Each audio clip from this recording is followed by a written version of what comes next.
ciencia humana, con el sinnúmero de creaciones técnicas insospechadas, puede hacer más hermosa, más fácil, más rica la vida. Tendríamos que alegrarnos de vivir precisamente hoy. Y, no obstante, no nos alegramos. ¿Por qué no podemos alegrarnos? ¿Cuál es la causa? El haber sido vencidos en la revolución más grande que se haya visto jamás en la Tierra. En las revoluciones antiguas era el hombre quien se rebelaba contra el hombre, una clase del pueblo contra la otra, pero hoy día es la técnica quien se ha rebelado contra la humanidad, ella sacudió el dominio del hombre, y la que tendría que ser nuestra esclava para ayudarnos se ha erigido en poder cruel, dictatorial. Los adelantos técnicos se nos cayeron encima como por sorpresa.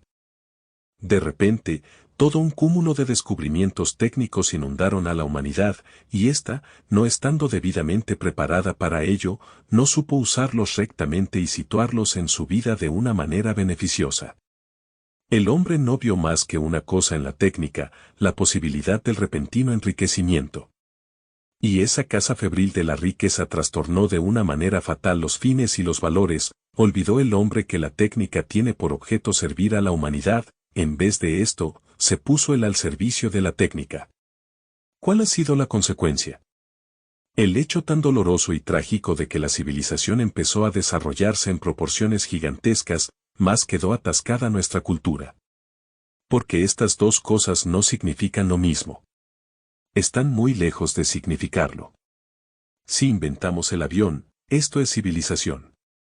Pero aprovechar el aparato no para matar e incendiar, sino para nobles fines humanos, para acercar los hombres entre sí, esto ya es cultura, es reconocer los valores morales.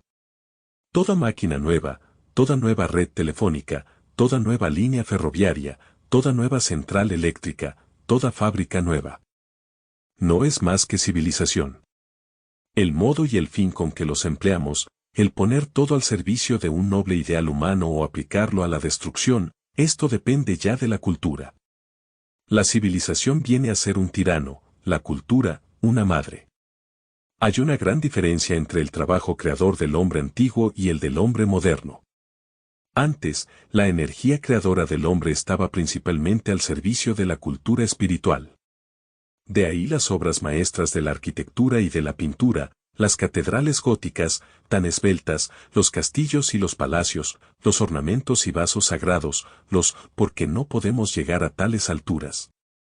Porque no trabajamos como se trabajaba antes. ¿A qué dedica el hombre moderno todos sus momentos, todas las gotas de su sangre, todas las fibras de sus nervios? A la técnica y siempre a la técnica. Pero en el pecado está la penitencia. Reconozcamos que los récords de la técnica solo suponen valores y coadyuvan al adelanto de la cultura espiritual. 4. Haz el trabajo que te incumbe. El destino de nuestra vida es la gloria de Dios y el bien de los prójimos. Por lo tanto, tenemos el deber de cultivar en nosotros todas las aptitudes que nos pueden ayudar a conseguir tal objeto. El joven, cuyos actos, cuyos pensamientos, cuyas palabras y manifestaciones de su vida van orientados por estos nobles principios, es un joven de espíritu elevado. Y esto es lo principal, obrar según principios nobles. Por lo tanto, no basta tener buenos pensamientos, sino que, además, es necesario que de estos broten los sentimientos correspondientes. Y de los sentimientos, propósitos y obras. Al recomendar que se llene el espíritu de ideales, no hablo de vanos ensueños, que vagan por las nubes, ni de cuentos de hadas. El que siempre está construyendo castillos de naipes en su fantasía y se deja seducir por espejismos no es estudiante de fecundos ideales, sino más bien idealista tan estéril como perezoso. Los nobles ideales deben ir hermanados con el entusiasmo práctico, con el espíritu de trabajo, con la energía, como que a estas cosas debe la humanidad todos sus progresos. La característica principal del espíritu que propugno es que el joven no aprecie tan solo el progreso material, los adelantos técnicos, las máquinas y motores, sino que, además, crea a pie juntillas en la realidad de los ideales invisibles, en el honor, en el cumplimiento exacto del deber, en el amor a la patria y en el amor al prójimo. A ti te incumbe el deber de contribuir a que la humanidad sea mejor, más culta, más perfecta. El joven de alma noble no pregunta, pues, ¿qué tengo que hacer para conseguir la felicidad?, sino dice, cumpliré mi deber y sé que así seré feliz. No debe haber en el mundo hombres que no trabajan. Todos, sin excepción, hemos de trabajar.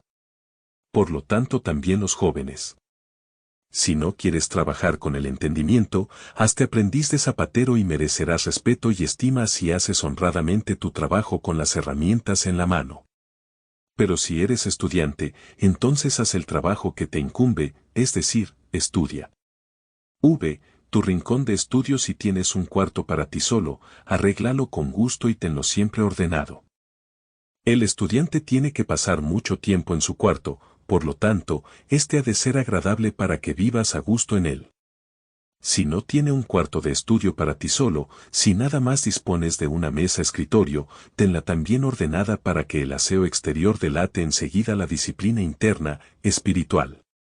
Coloca sobre tu mesa un pequeño crucifijo y, durante tu trabajo, levanta algunas veces tus pensamientos al Salvador crucificado, verás qué fuerza y energías brotan de estas cortas meditaciones. No sería malo tener algunas macetas con plantas sobre tu mesa y que las cuides, es algo que depurará tus sentimientos. El que ama las flores no puede dejar de ser bueno. Una sonrisa radiante inunda el aposento cuando algunas flores alargan sus corolas en la suave luz de la lámpara ante los ojos del muchacho, que suda mientras prepara su lección de álgebra. Pensar de niño, pensar de joven. El niño solamente piensa con imágenes, en vez de conceptos, que le hacen falta, emplea las nociones toscas que tiene de los objetos. ¿Qué es el pecado?, le preguntamos. Y nos contesta, si alguien roba pan, ¿qué es la prudencia? Si alguien tiene calor y no bebe. Este estado puede durar más allá de los 14 años de edad, en ciertas personas dura toda la vida, más aún, al tratarse de conceptos difíciles, hasta el hombre instruido acudirá con preferencia a las imágenes. Pero hacia los 14 años ya empieza a acentuarse el pensar por conceptos. El joven empieza a poner orden entre los conceptos adquiridos y, merced a la asociación de representaciones, descubre también nuevos aspectos de las cosas. Casi podríamos decir que pone nuevos carriles y nuevos cambios de vía ante la antigua locomotora. La sensación de estar en forma, la agilidad mental, la fortaleza física, despiertan en los muchachos un sentimiento de fuerza, de valentía, de personalidad, de independencia. El joven se separa del mundo objetivo, aún más, toma posiciones frente al mismo. Tiene valor para oponerse. La rapidez y facilidad de las asociaciones de ideas despierta otras nuevas y nuevos impulsos en el cerebro. Mejorar lo antiguo, estructurar lo nuevo, según sus propias ideas, tal cree que es su deber. Tiene problemas e ideas, y procura engastarlos en la vida.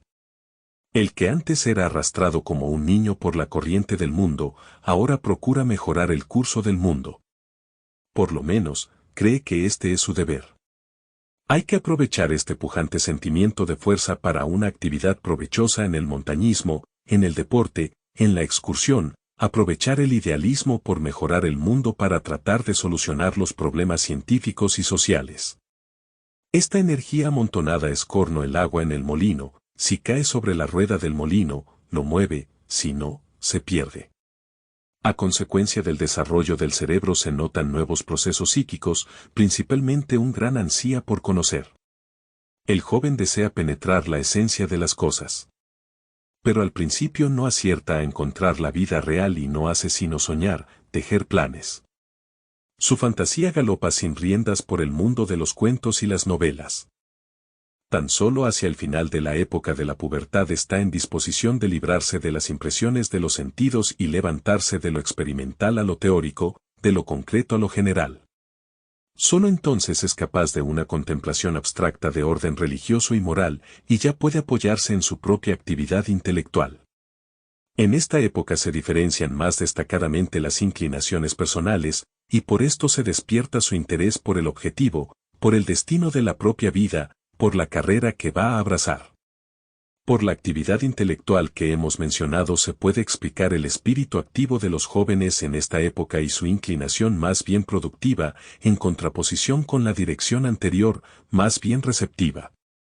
La falta de las debidas nociones preliminares en este terreno induce fácilmente a los jóvenes a la formación de conceptos erróneos, muchas veces a necedades, pero de cuando en cuando también les inspira pensamientos sorprendentes, interesantes y de una originalidad casi inexplicable. 7. El peligro del orgullo. Muchas veces nos encontramos con jóvenes orgullosos, que miran con desprecio a todos los demás hombres. ¿Qué es lo que produce tanto orgullo en estos jóvenes?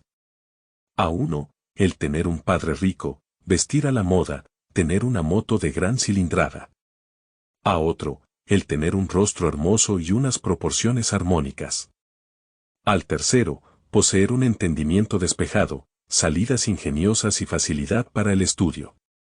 Todo esto no es mérito tuyo. Ni tiene verdadero valor, porque es efímero.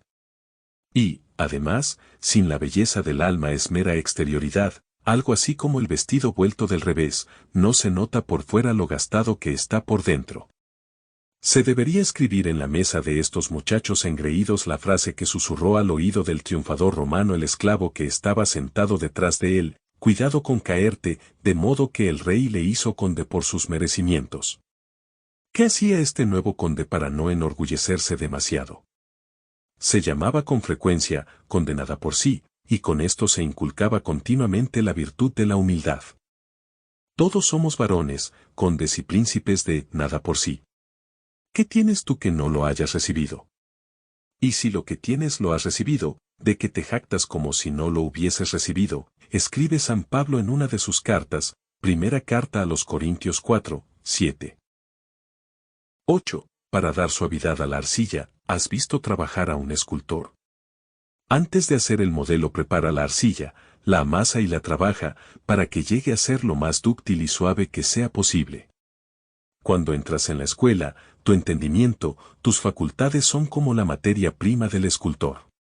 Los cursos de segunda enseñanza o de secundaria no dan todavía la forma definitiva, dicen los estudiantes, aprendemos tantas cosas superfluas, pero tampoco es este su objetivo, sino amasar, trabajar, ejercitar tu entendimiento para que cuando tengas suficiente madurez para las ciencias especiales sepas pensar con disciplina, juzgar con facilidad, en una palabra, estudiar con provecho.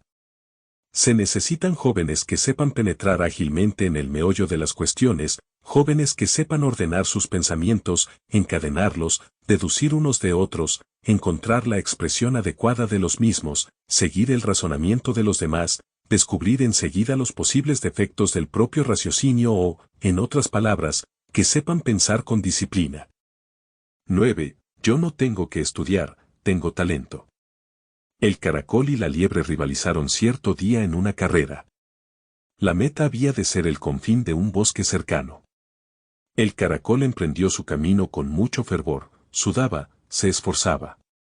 La liebre, con ilimitada confianza, se acostó en el suelo bajo los rayos esplendorosos del sol, y pensaba, imbécil, ¿para qué tantas fatigas, a qué vienen tantos sudores? Es por demás. En 2 saltos te dejo yo tan atrás que no me verás la punta de la cola. El caracol seguía su camino, arrastrándose, sudando, trabajando, y cuando la liebre se dio cuenta no le faltaba más que un paso para llegar al bosque. ¡Demonios! Hay que correr. Adelante, exclamó la liebre. Da un salto, da otro salto, pero, antes de dar el tercero, el caracol ya estaba en el bosque. La perseverancia y la diligencia vencen al talento. En el trabajo espiritual también es condición de primera necesidad la constancia. No se puede decir que corresponda por completo a la verdad, pero encierra gran parte de ella. El genio es paciencia. Podría mostraros una larga lista de jóvenes de gran talento que corrieron a la ruina por su modo ligero de pensar. Aunque no lo tomaban muy en serio, hicieron sus estudios de enseñanza secundaria con las mejores calificaciones, pero en la vida no dieron fruto, precisamente porque no estaban acostumbrados a un trabajo sistemático. No llegaron a nada. Por otra parte, muchos de los célebres prohombres durante los años de estudio no tenían más que un talento mediano, pero supieron compensarlo con diligencia térrea y con trabajo constante y sistemático. El aprender con facilidad, indudablemente, es un don peligroso para muchos jóvenes. Yo no tengo que estudiar, tengo talento, dicen muchos jóvenes en sus adentros. Pero el talento en sí aún no es ciencia, solo es medio para alcanzarla. Y muchos jóvenes de talento fracasaron en las clases de segunda enseñanza o en la universidad solo porque no hicieron fructificar el talento que les fue concedido por Dios. La labor perseverante vence todas las dificultades, escribió Virgilio. El caracol puede vencer a la liebre, la paciencia da no solamente rosas, sino también cultura. Por desgracia, abundan los caracteres que no son muy propicios a este trabajo insistente. Durante la Primera Guerra Mundial, los húsares, con su empuje característico y heroísmo incontrastable, se metían, cabalgando, en los mismos nidos de las baterías, y morían, porque no les gustaba estarse quietos semanas y semanas en las trincheras. Al final, llegó a vencer el método de las trincheras. De la misma manera, en la vida los éxitos no se alcanzan con heroicas cabalgadas, con momentáneos arranques, sino con diligente constancia durante años y lustros. Aunque te cuesta el principio, has de aprenderlo. Esta paciencia activa levantó, a costa de enorme trabajo, las pirámides de Egipto. Ella instigó a los monjes medievales a copiar durante una vida entera, junto a la luz débil de un velón, las obras que nos legaron los clásicos griegos y latinos. Esta paciencia estudió, después de experimentos infructuosos de muchas decenas y centenares de años, las leyes de las fuerzas de la naturaleza y las subyugó, una tras otra, para que sirviesen al hombre. Un proverbio húngaro dice que la paciencia da rosas. Da también ciencia, instrucción, modales, cultura. Aprisa, aprisa. Pasar lo malo del trabajo, es la divisa de muchos estudiantes. ¿Sí?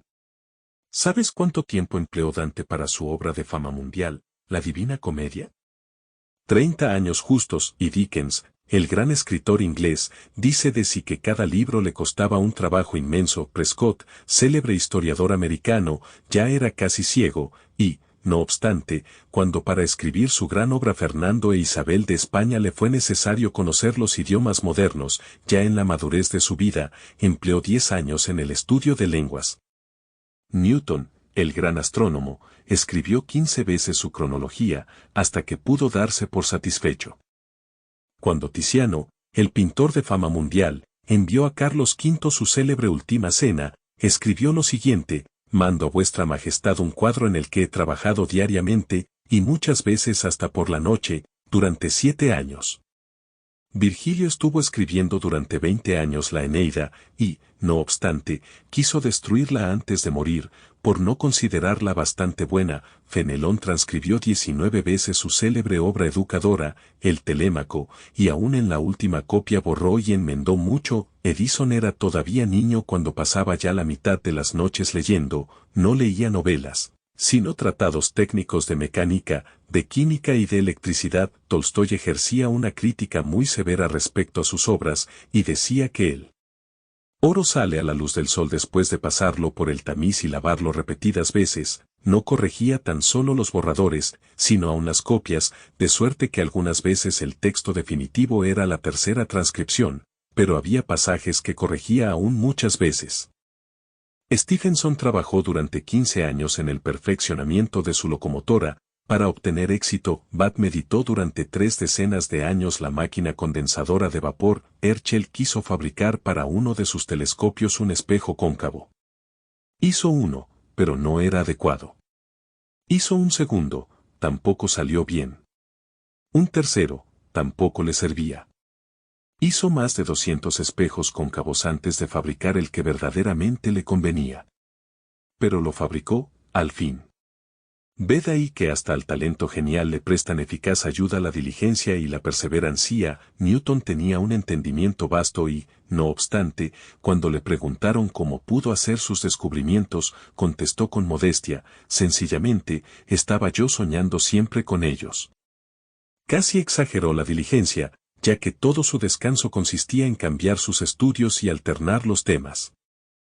Ejemplo elocuente del magnífico resultado que dan más tarde el ejercicio y la disciplina practicados en los años de la juventud es Roberto Peel, uno de los oradores de más relieve del Parlamento inglés, que refutó con admirable memoria todos los argumentos, uno tras otro, de sus contrarios políticos. ¿De dónde sacó aquella memoria excelente? Cuando niño, al volver de la iglesia, su padre le hacía subirse a una mesa y recitar el sermón. Al principio, como es natural, le costaba, pero el ejercicio llegó a dar tanta agudeza a su entendimiento que recitaba casi palabra por palabra los sermones. Y los éxitos de la plena virilidad los debió a este trabajo arduo de la niñez. Los padres de Stephenson, pobres como eran, no tenían medios de mandar a la escuela a su hijo, futuro inventor de la máquina de vapor. Tuvo que trabajar 12 horas diarias, pero robaba tiempo a la noche, con tal de poder aprender a leer y escribir. Tenía 19 años cuando llegó a escribir su propio nombre, y qué alegría le proporcionaba el poder cultivar su entendimiento en los cortos ratos que le quedaban libres. Durante el descanso concedido para la comida, se entretenía en resolver problemas de matemáticas, que escribía en el costado del carro de carbón. 11. Para llegar a las ALTURAS en una espléndida madrugada de julio, 2 estudiantes emprendieron el camino para escalar la cumbre del Omnic.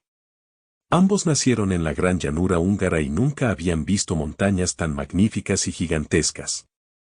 Al son de una alegre canción, iban caminando a prisa, y riéndose, dejaron atrás a un anciano, que, al parecer, también se dirigía hacia la cumbre, pero con pasos tan reposados, tan mesurados, que, hasta el caracol se arrastra más a prisa, observó uno de los estudiantes. Cuando a los 10 minutos volvieron su mirada al anciano, les parecía una pequeña hormiga allá lejos, a sus pies. Pero el pulmón de los muchachos empezó a jadear cada vez más. Al principio tomaban cada media hora de su vida un descanso de 5 minutos, más tarde, tuvieron que descansar un cuarto de hora.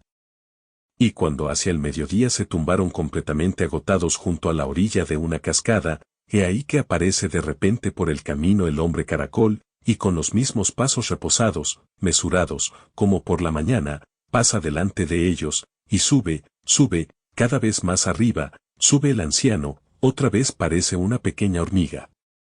Los 2 jóvenes, en cambio, están tendidos sobre las rocas, presos de un cansancio que los paraliza.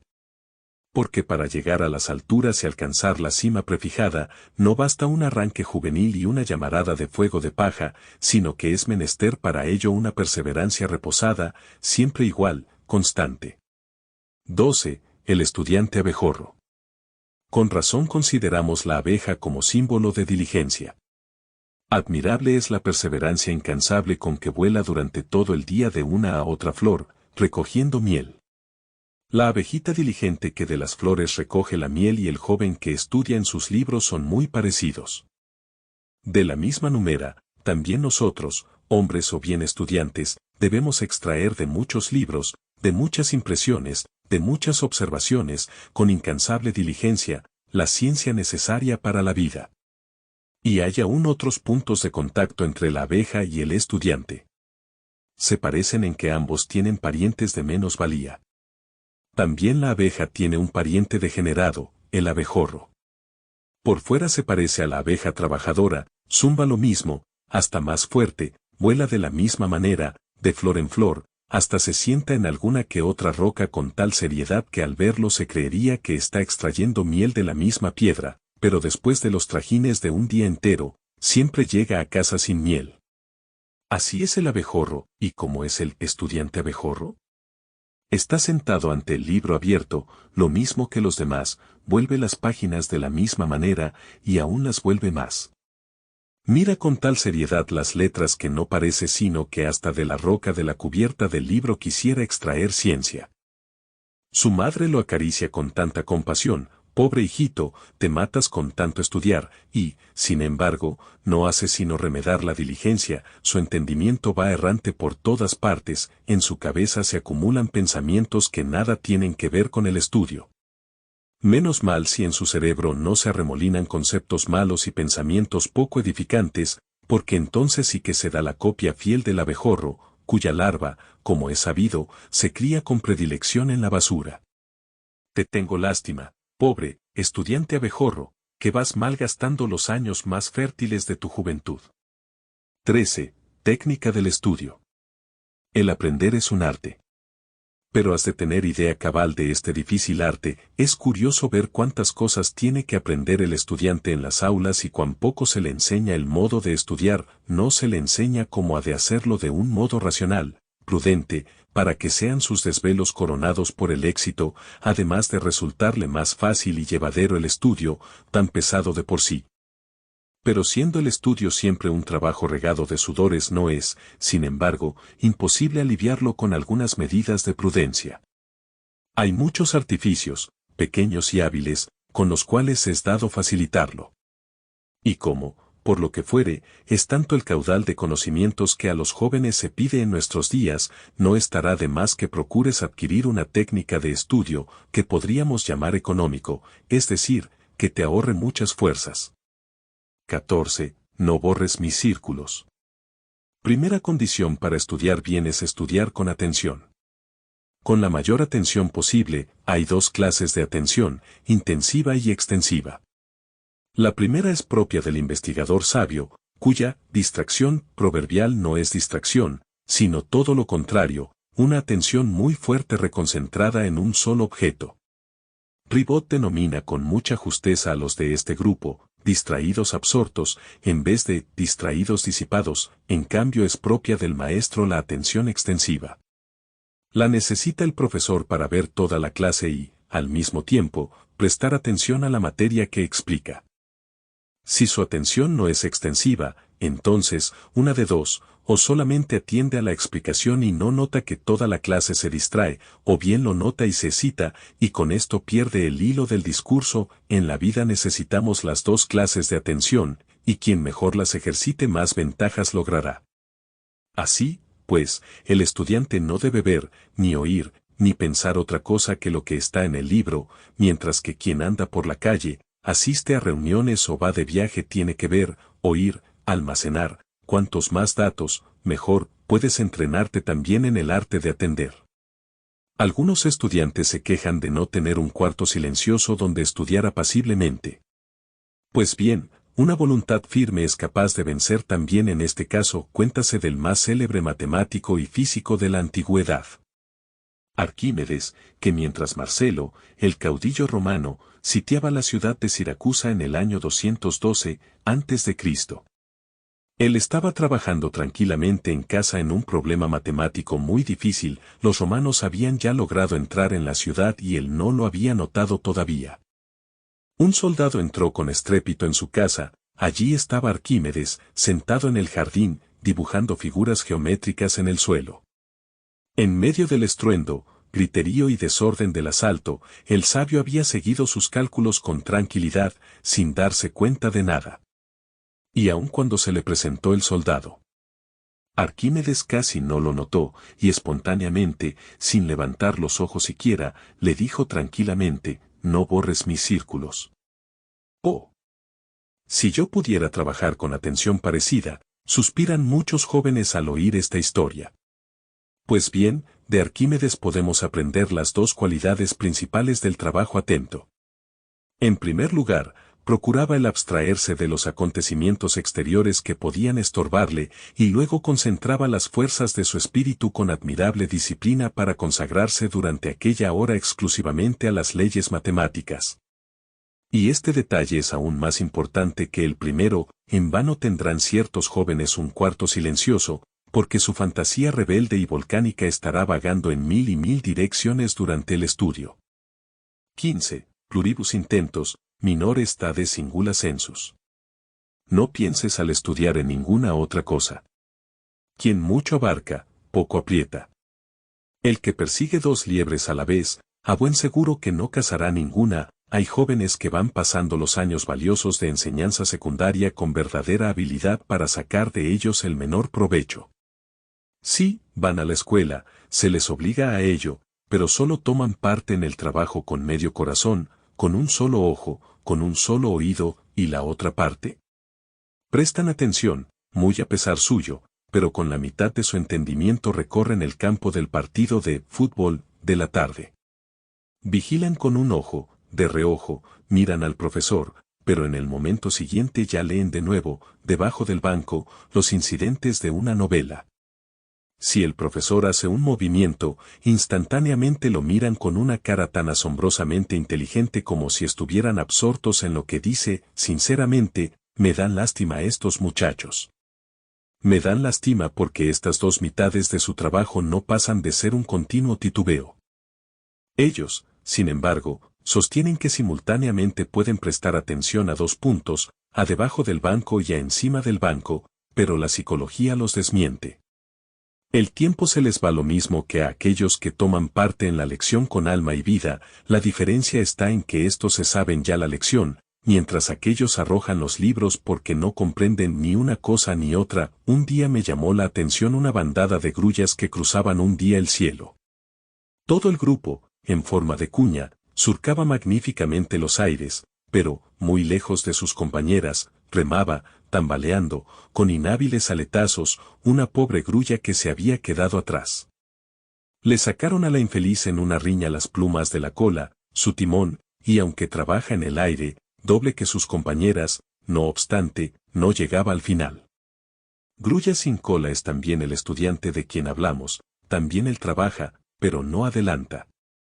16. Una capacidad prodigiosa. Las impresiones de los sentidos dejan en nosotros imágenes. Y la conservación de estas imágenes se llama memoria. Es la base de todo estudio y saber. Nuestros sentidos no descansan un momento. Los acontecimientos del mundo exterior llegan a ellos en tropel. Ellos, a través del sistema nervioso, llevan las excitaciones al cerebro, y allí nuestro espíritu las percibe en forma de imagen. Cuanto más concentrada es la atención que prestamos a estos fenómenos, tanta más clara es la percepción, y en estos casos decimos que ocupa el centro de nuestra conciencia. En pocas cosas podemos pensar de un modo claro y preciso, son muy pocas las imágenes que pueden conservarse a un tiempo en el centro de nuestra conciencia. Impresiones siempre nuevas lanzan las anteriores del centro luminoso, y así, nuestras impresiones van palideciendo, hasta llegar a borrarse de nuestra conciencia. ¿Realmente se borran por completo? En rigor, no. Lo que ha pasado una vez por nuestros sentidos queda archivado en nosotros para siempre. Mucho más, las cosas estudiadas, no una, sino muchas veces, y de un modo consciente, con una fuerte atención. Pero, ¿dónde se meten estas especies? Debajo del umbral de la conciencia. Allí forman un intenso tesoro, y nosotros, al tratar de recordarlas, no hacemos sino buscar en el tesoro algo que allí entró, un concepto formado con anterioridad, una especie que existe, sin género de duda, mas que no logramos descubrir en el primer momento entre millones de imágenes o conceptos. Cuando lo encontramos, revive en nosotros lo que sentimos la primera vez. Pero ya no es necesario el objeto exterior ni su estímulo sobre los nervios, es una cosa sencillamente sublime. Cómo se realiza en nosotros este almacenar nombres de personas y ciudades, de animales, calles y plantas, cómo se forma este riquísimo tesoro en que millones de acontecimientos e historias tienen sus respectivos representantes, nadie lo sabe. El que medita un poco sobre un hecho tan admirable no puede menos de dar gracias, con el corazón conmovido, al Dios creador que dotó de una capacidad tan prodigiosa y tan llena de misterio a la memoria humana. Sería erróneo identificar la memoria con la capacidad de aprender. La capacidad de aprender se refiere al momento, a la comprensión rápida y segura. Su apogeo está entre los 20 a 25 años, aunque es verdad que un hombre de 50 años puede sobrepujar en esto a los jóvenes. En cambio, la memoria es la conservación y rápida reproducción de las imágenes, está en su mayor auge entre los 10 a 14 años, después va menguando con la edad. 17. El ejercicio de la memoria. Algunos olvidaban con facilidad, con demasiada facilidad.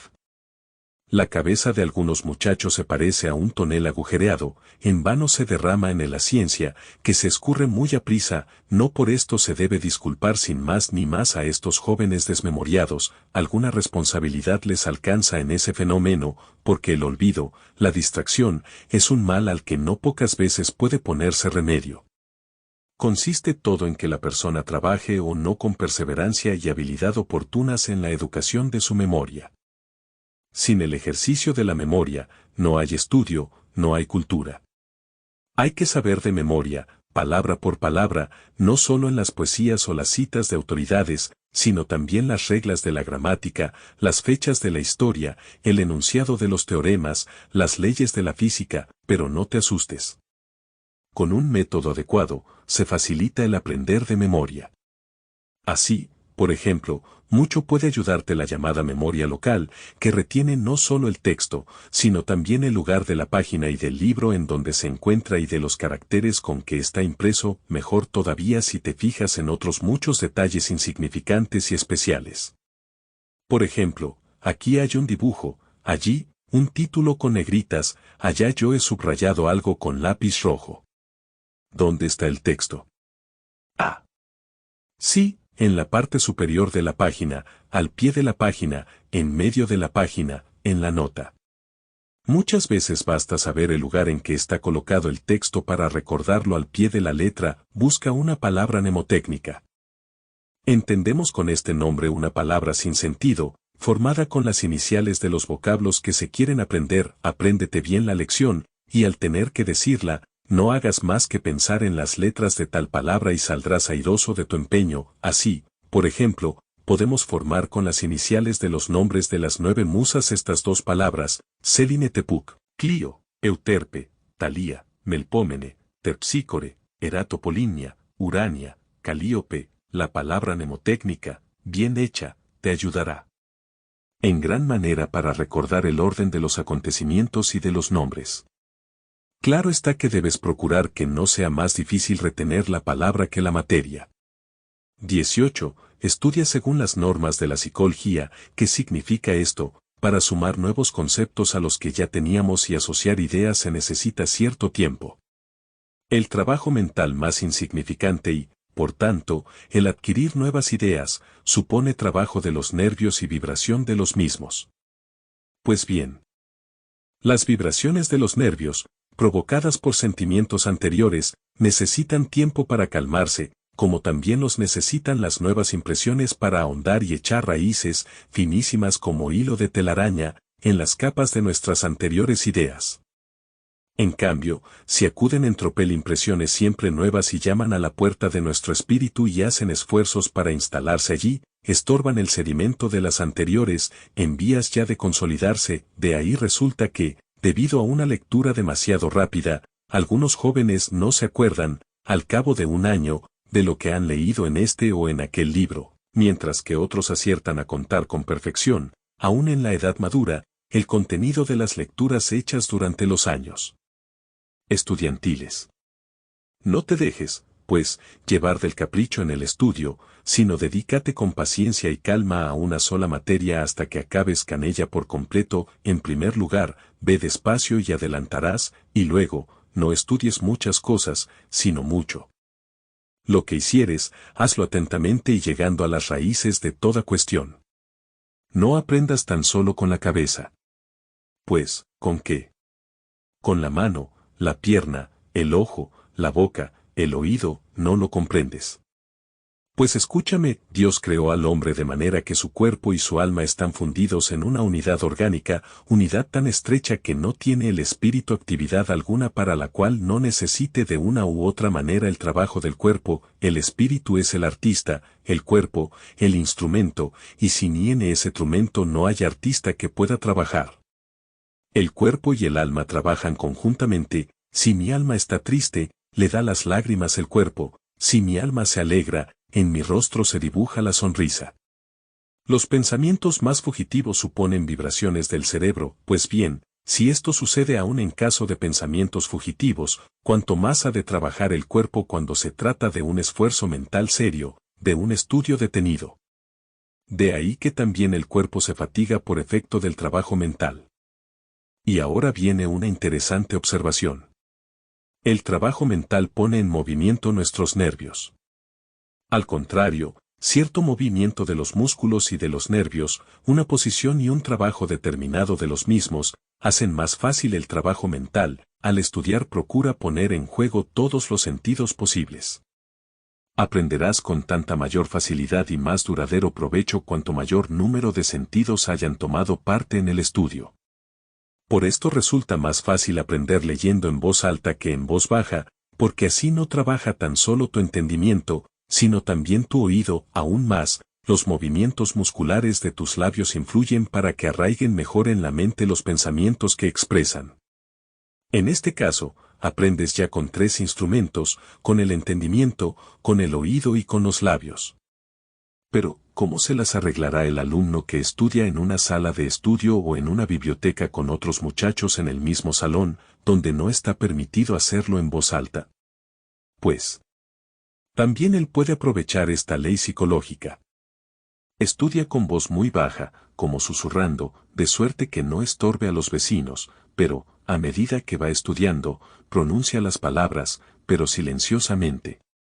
Como si hablara, pero sin dejar pasar de los pulmones aire suficiente para emitir sonido. Mientras hacen sus músculos tales movimientos, la materia que estudia va fijándose más y más, aprovecha todas las ocasiones para escribir, dibujar o hacer croquis durante tus estudios. Ya he dicho que cuanto mayor número de sentidos puedas aplicar, tanto más fácil te será el estudio. 19. Estudia con alegría. Es prudente quien así piensa, tengo que aprender tal o cual cosa, pues, por lo menos, hacerlo con gusto. Al final le será más fácil el trabajo. Es de profunda sabiduría hacer con gozo y de buen talante el trabajo que se debe, o aceptar con resignación el sufrimiento, que, según las leyes de la vida humana, de todos modos hemos de soportar. Tu divisa debe ser, hazlo con todas tus fuerzas. Comienza sin demora lo que tienes obligación de hacer.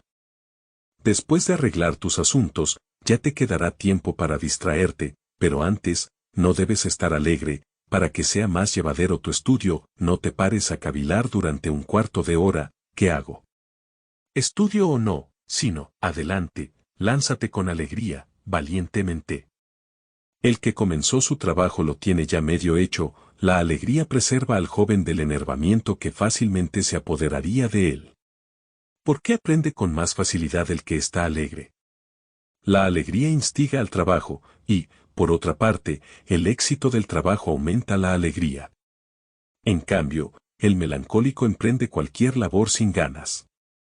Es interesante mencionar a este punto que una parte de los padres latinos llama al séptimo pecado capital, o sea, a la pereza para el bien, en vez de inertia, tristitia. En aquellas escuelas que llenan de buen humor, de alegría, el alma de los jóvenes, la enseñanza tiene su causa ganada. No faltan estudiantes que antes de comenzar el estudio levantan su alma por un momento a Dios, en oración ferviente y confiada, y después meditan un instante, ¿por qué debo estudiar ahora? Debo estudiar porque me será necesaria esta materia en la vida, porque esta materia me interesa mucho, porque esto tiene que saberlo cualquier hombre culto. Si hay alguna materia tan ingrata que no tiene ni una cara gustosa, todavía me resta un argumento decisivo. Bueno, cierra la boca. Armas al hombro. Aunque no me guste, voy a estudiar, porque lo manda el deber. Y cumplir el deber es servir a Dios. 20. El tiempo de estudio. Cuando más recio se asienta en nosotros la materia recién aprendida, sin que otros conceptos vengan a estorbar ese lento proceso de sedimentación, tanto más seguro y duradero será el tesoro adquirido. Es por esto recomendable tomarse pequeños descansos entre el estudio de diferentes asignaturas. Así se explica que lo que aprendimos por la noche, el que estudia por la tarde, estudia para el porvenir. El que lo hace por la mañana no logra más que decir bien la lección aquel mismo día. El descanso del sueño es la causa de tal diferencia, pues da tiempo para que se posen las ideas aprendidas sin la beata ola y turbación que suele traer el amontonamiento de conceptos distintos e incluso contrarios. Este hecho proyecta una luz interesante para explicar aquella vicia concurrencia de los estudiantes de poner el libro por la noche debajo la almohada sin haber aprendido bien la lección, creyendo que así la sabrán sin tropiezo al día siguiente. ¿Qué fundamento tiene tal ilusión, tan acariciada por tantísimos estudiantes? Hay algo real en ella. El que rumia la lección aun en sueños, tendrá más grabada la materia que aprendió. Naturalmente, tan solo la que aprendió. El que no ha estudiado puede colocar bibliotecas enteras debajo de su almohada, no conseguirá resultado alguno. Después de cenar no estudies, a ser posible. Menos aún a altas horas de la noche. Lo pagará caro tu salud. Es un hecho comprobado que el sueño de antes de medianoche vale mucho más que el de después, y que las horas pasadas en blanco por la noche no podemos compensarlas ni siquiera durmiendo el doble por la mañana. El estómago lleno no gusta de estudiar. El dicho tiene razón. Después de comer no estudies enseguida con intensidad ni leas siquiera. Se necesita entonces la sangre para la digestión y no conviene turbarla en este trabajo dirigiéndola al cerebro. ¿Qué hacer, pues, entonces? Un rato de charla, un poco de juego, movimiento moderado. Pero después de un prudente descanso, adelante, a estudiar de nuevo. Dejar las cosas, para luego, es perder un tiempo precioso. 21. Gimnasia mental. El catecismo y la clase de religión, donde la hubiere, por tener precisamente como fin la formación del alma, ayudan por modo maravilloso a la destreza y agilidad del entendimiento en el catecismo y en las clases de religión, cuanto hay que discurrir con argumentos racionales y filosóficos.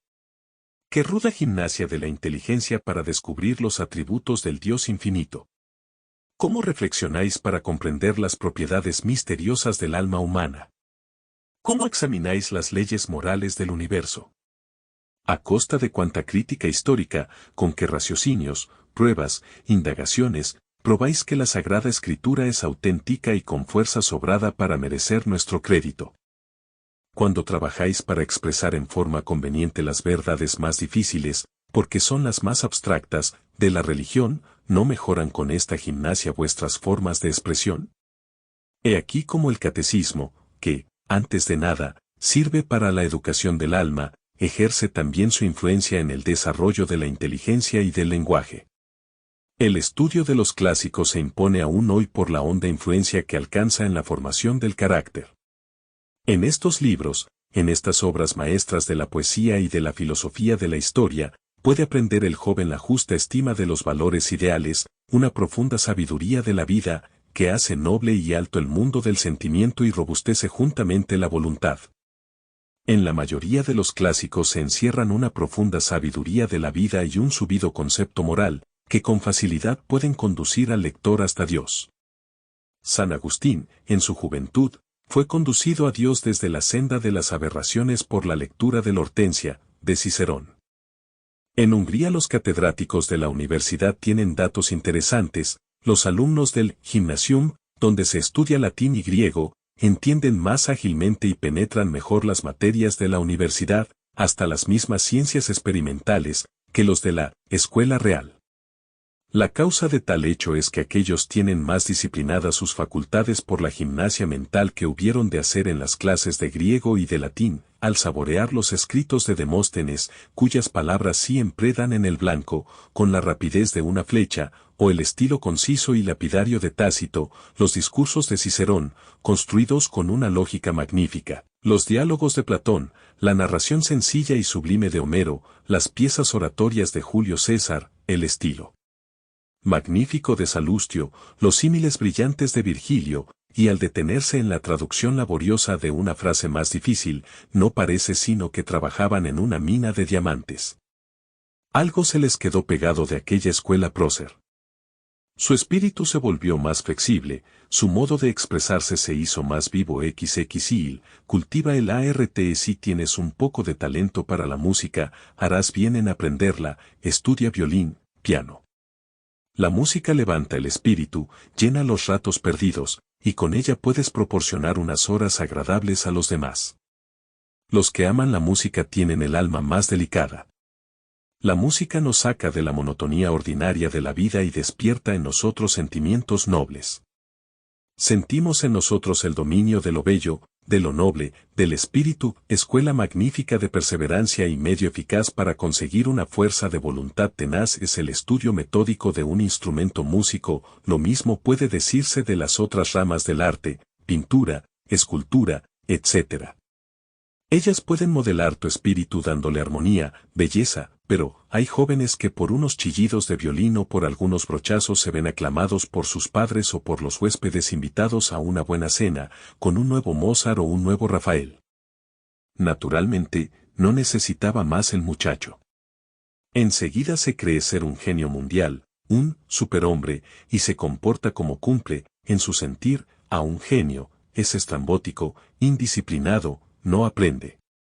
Ya vivirá de su talento. No sé si tú también te has visto en el trance de ser alabado sin ton ni son y ser proclamado futura celebridad como mago del piano, del violín o acaso del pincel. Solo te ruego, si es que Dios te ha concedido de veras afición o talento para uno u otro arte, que te eduques en el ramo cuanto puedas, pero cuidado con perder tu recto juicio. No te metas en la cabeza que hay dentro de ti un compositor o un poeta de fama mundial, y que por tanto ya no necesitas aprender.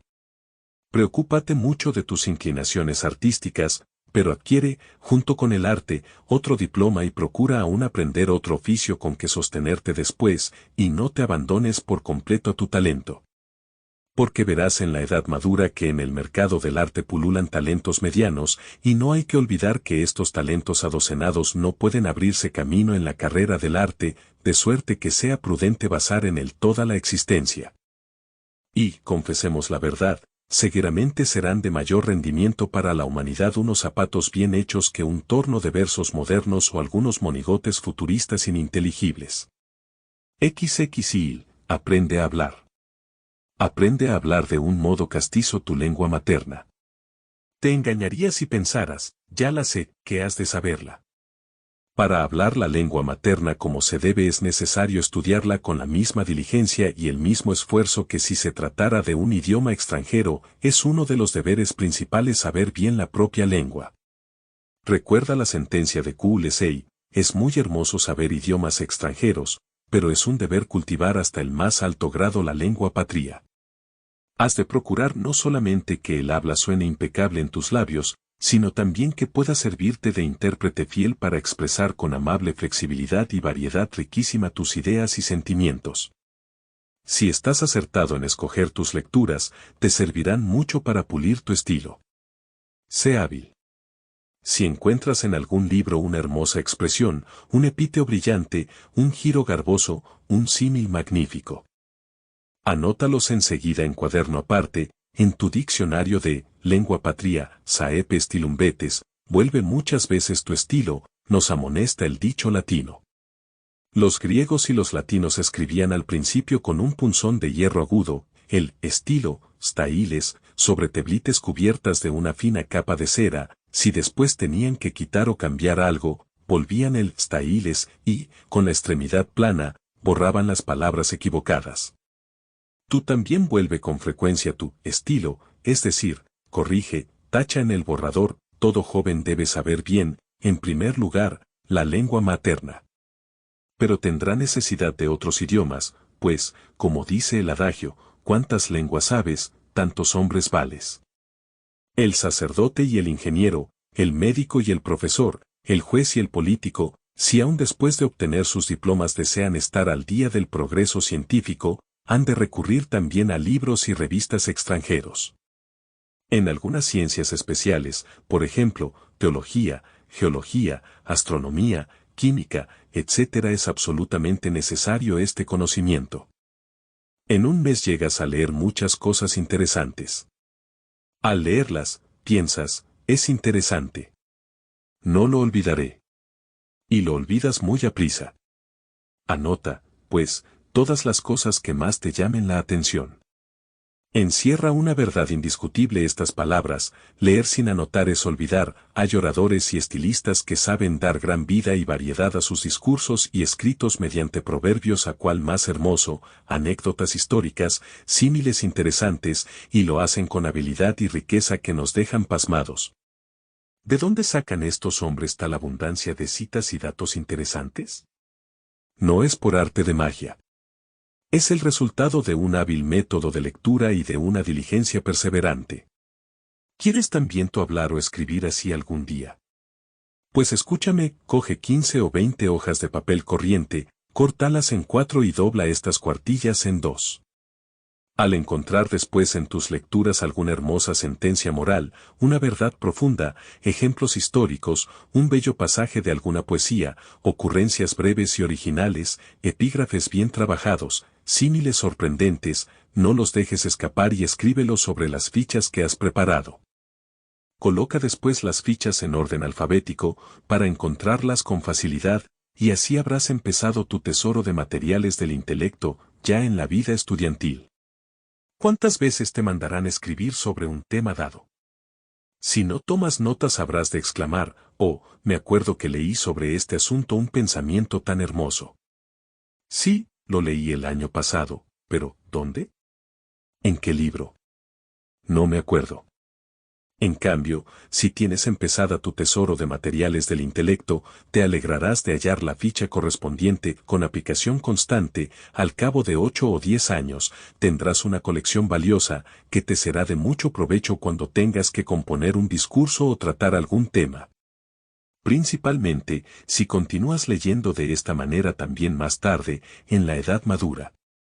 25. No compres tu vestidura espiritual a un trapero. Muchos son los que leen, pero sin provecho, aún más, quizá con grave daño de su propia formación. La lectura solo es provechosa si se cumplen estas dos condiciones: primera, que se entienda lo que se lee.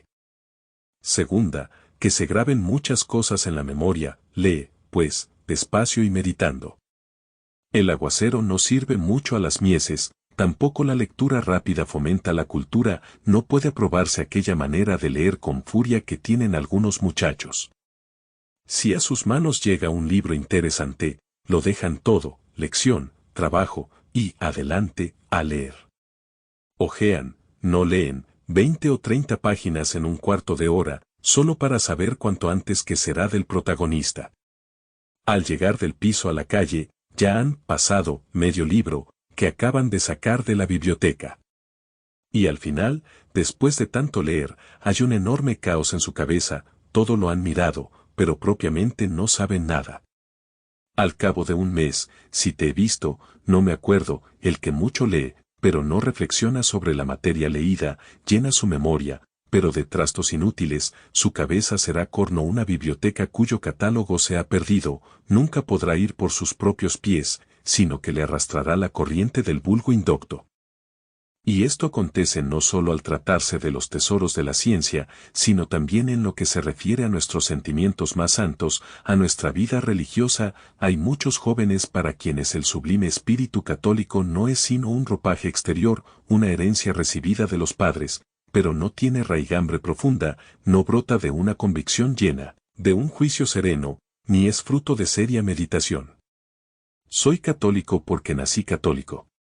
De esta pereza mental no puede brotar la fuente llena de una verdadera vida religiosa que robustece la voluntad y refina el alma. Para que haya entusiasmo se necesita tener convicción, tan solo el ideal arraigado en el fondo del alma puede dar peso a nuestra palabra, y solo la verdad hecha sustancia a nuestra a costa de una meditación profunda puede inspirarnos grandes acciones. Repito, pues, lee meditando. El que lee sin pensar y sin contrastar las afirmaciones de los libros ni pasarlas por el tamiz de la propia convicción, no se sorprenda si su vestidura espiritual es muy abigarrada, dará la impresión de un hombre que hubiese comprado su traje a un trapero: pantalón rojo, zapato amarillo, chaqueta marrón, chaleco azul, corbata verde, camisa rayada, una birria. 26. Amuebla con esmero tu cuarto. La lectura es uno de los mejores medios para la propia instrucción. El entendimiento de un niño es como un gran cuarto vacío, no hay en él mesa, ni silla, ni mueble alguno, no cuelgan cuadros de las paredes.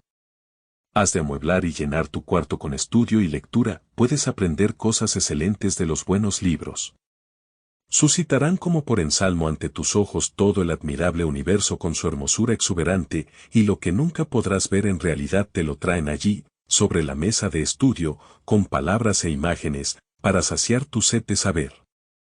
Los admirables descubrimientos de la ciencia, las obras maestras del arte y de la literatura, la historia milenaria de los pueblos, los sufrimientos de atrevidos descubridores del polo, la misteriosa vida de los mares, todo, te lo muestran las buenas lecturas. En enseñanza secundaria se aprende muy poco de la literatura universal. Sin embargo, el espíritu humano tiene en este punto creaciones tan admirables, frutos tan magníficos y justamente famosos, que en todas las épocas serán tesoros inapreciables y todo hombre culto debe conocerlos. Amplía tus estudios de historia universal y de historia patria en los puntos que te llamaron más poderosamente la atención. De la historia podemos sacar gran caudal de sabiduría práctica. La historia es la maestra de la vida. Interésate por las cosas de la religión, lee cuanto puedas sobre ellas, no te contentes con el catecismo.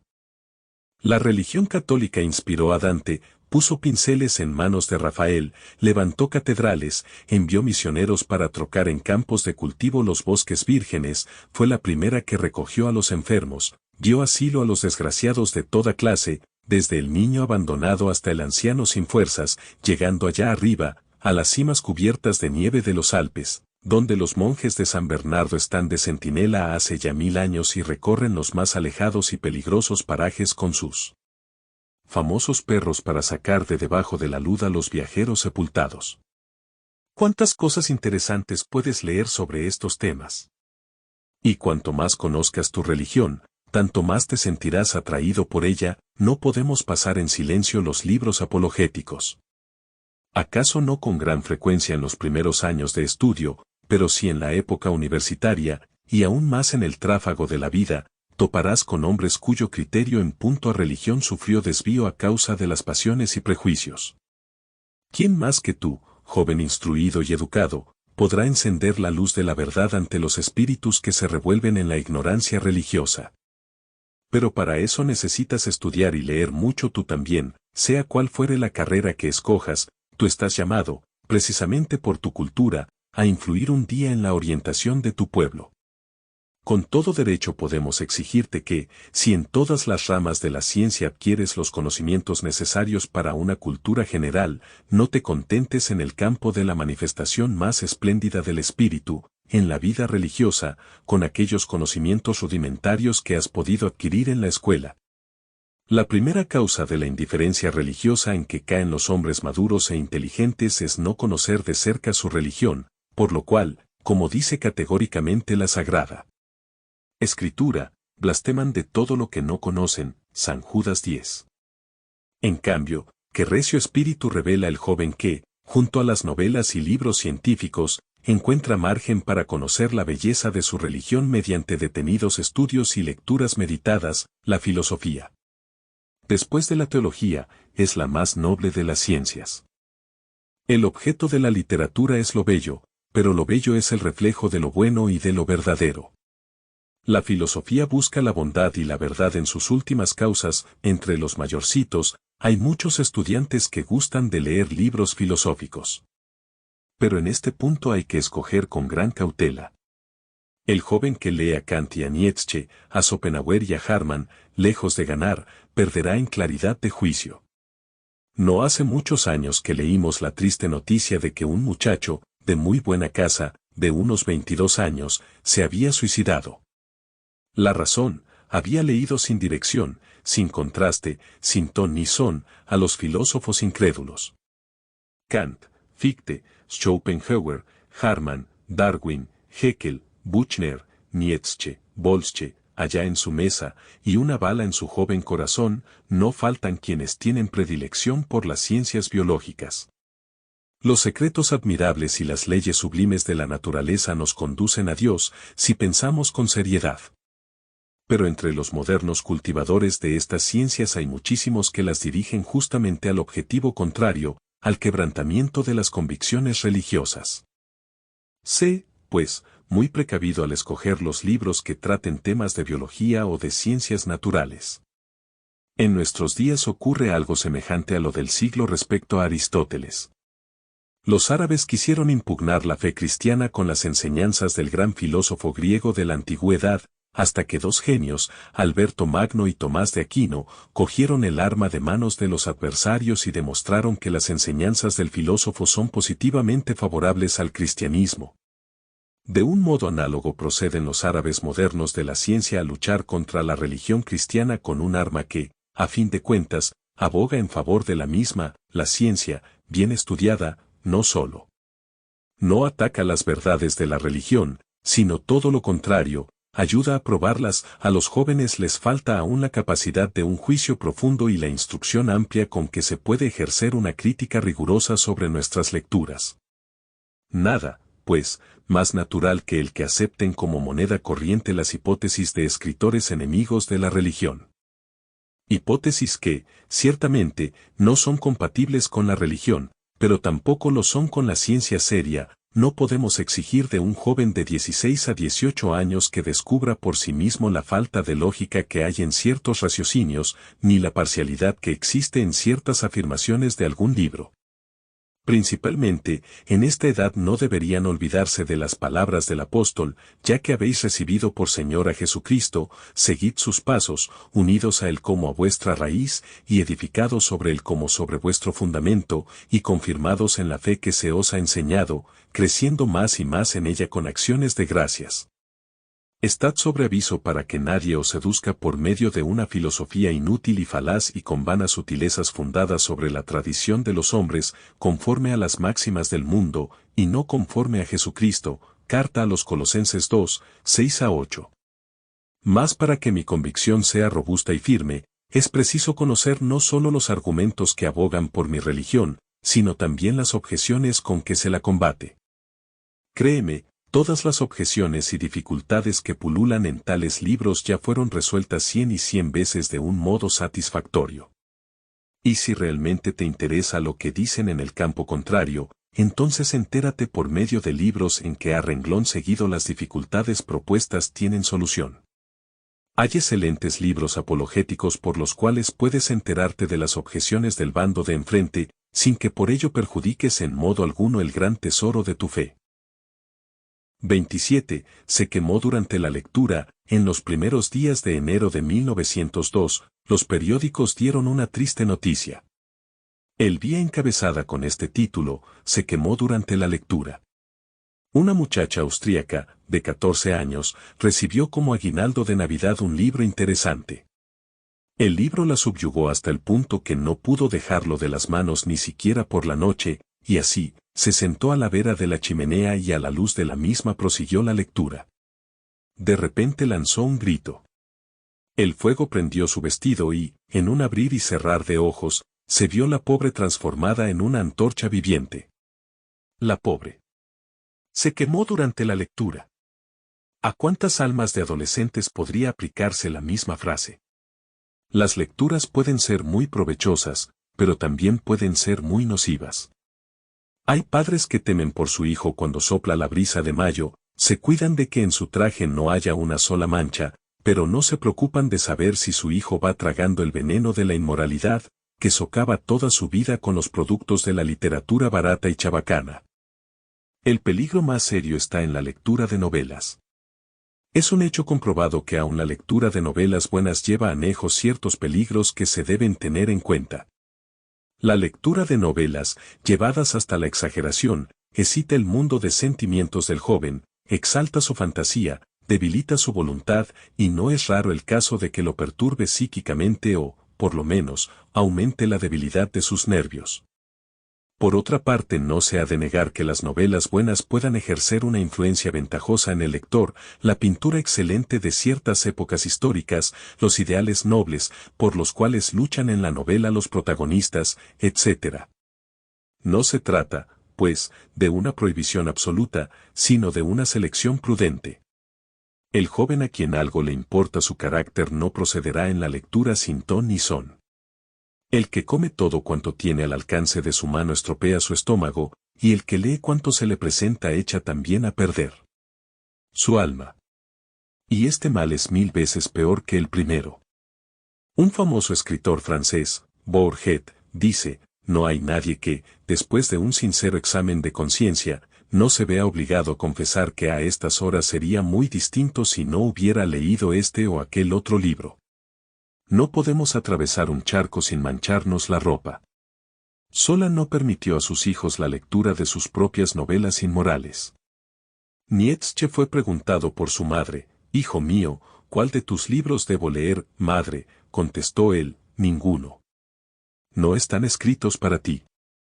Si ellos no se atrevieron a poner sus libros en manos de sus hijos o de su madre, tampoco debes tenerlo tú en las tuyas.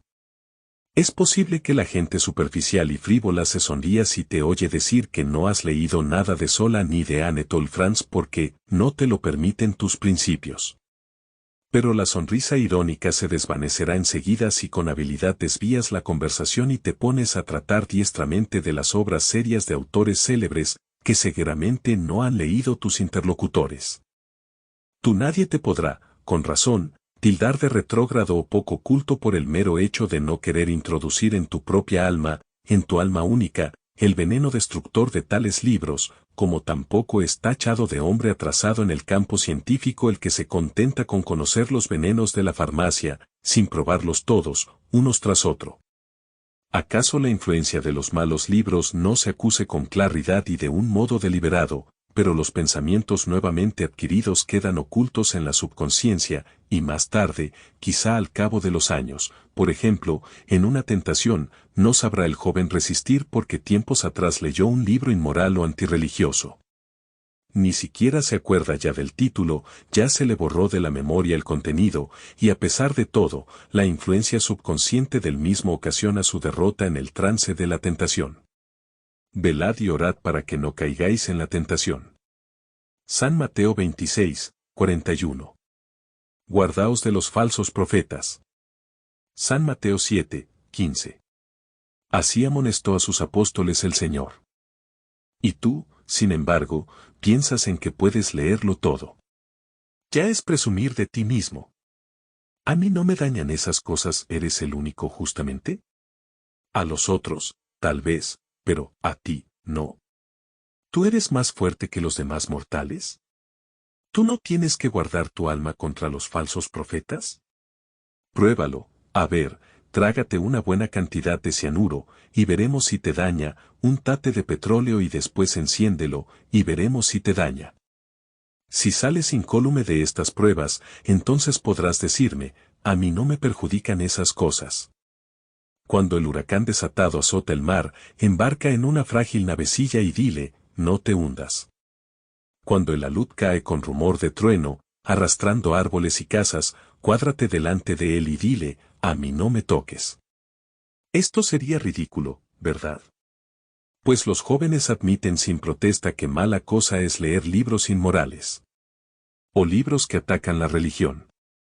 Pero se devanan los sesos preguntándose, ¿por qué me reprenden tanto porque leo Nick Carter o Ala Winter, cuando en ellos no hay nada contra la religión ni contra la moral, sino solo aventuras policíacas interesantísimas y acontecimientos de la vida deportiva?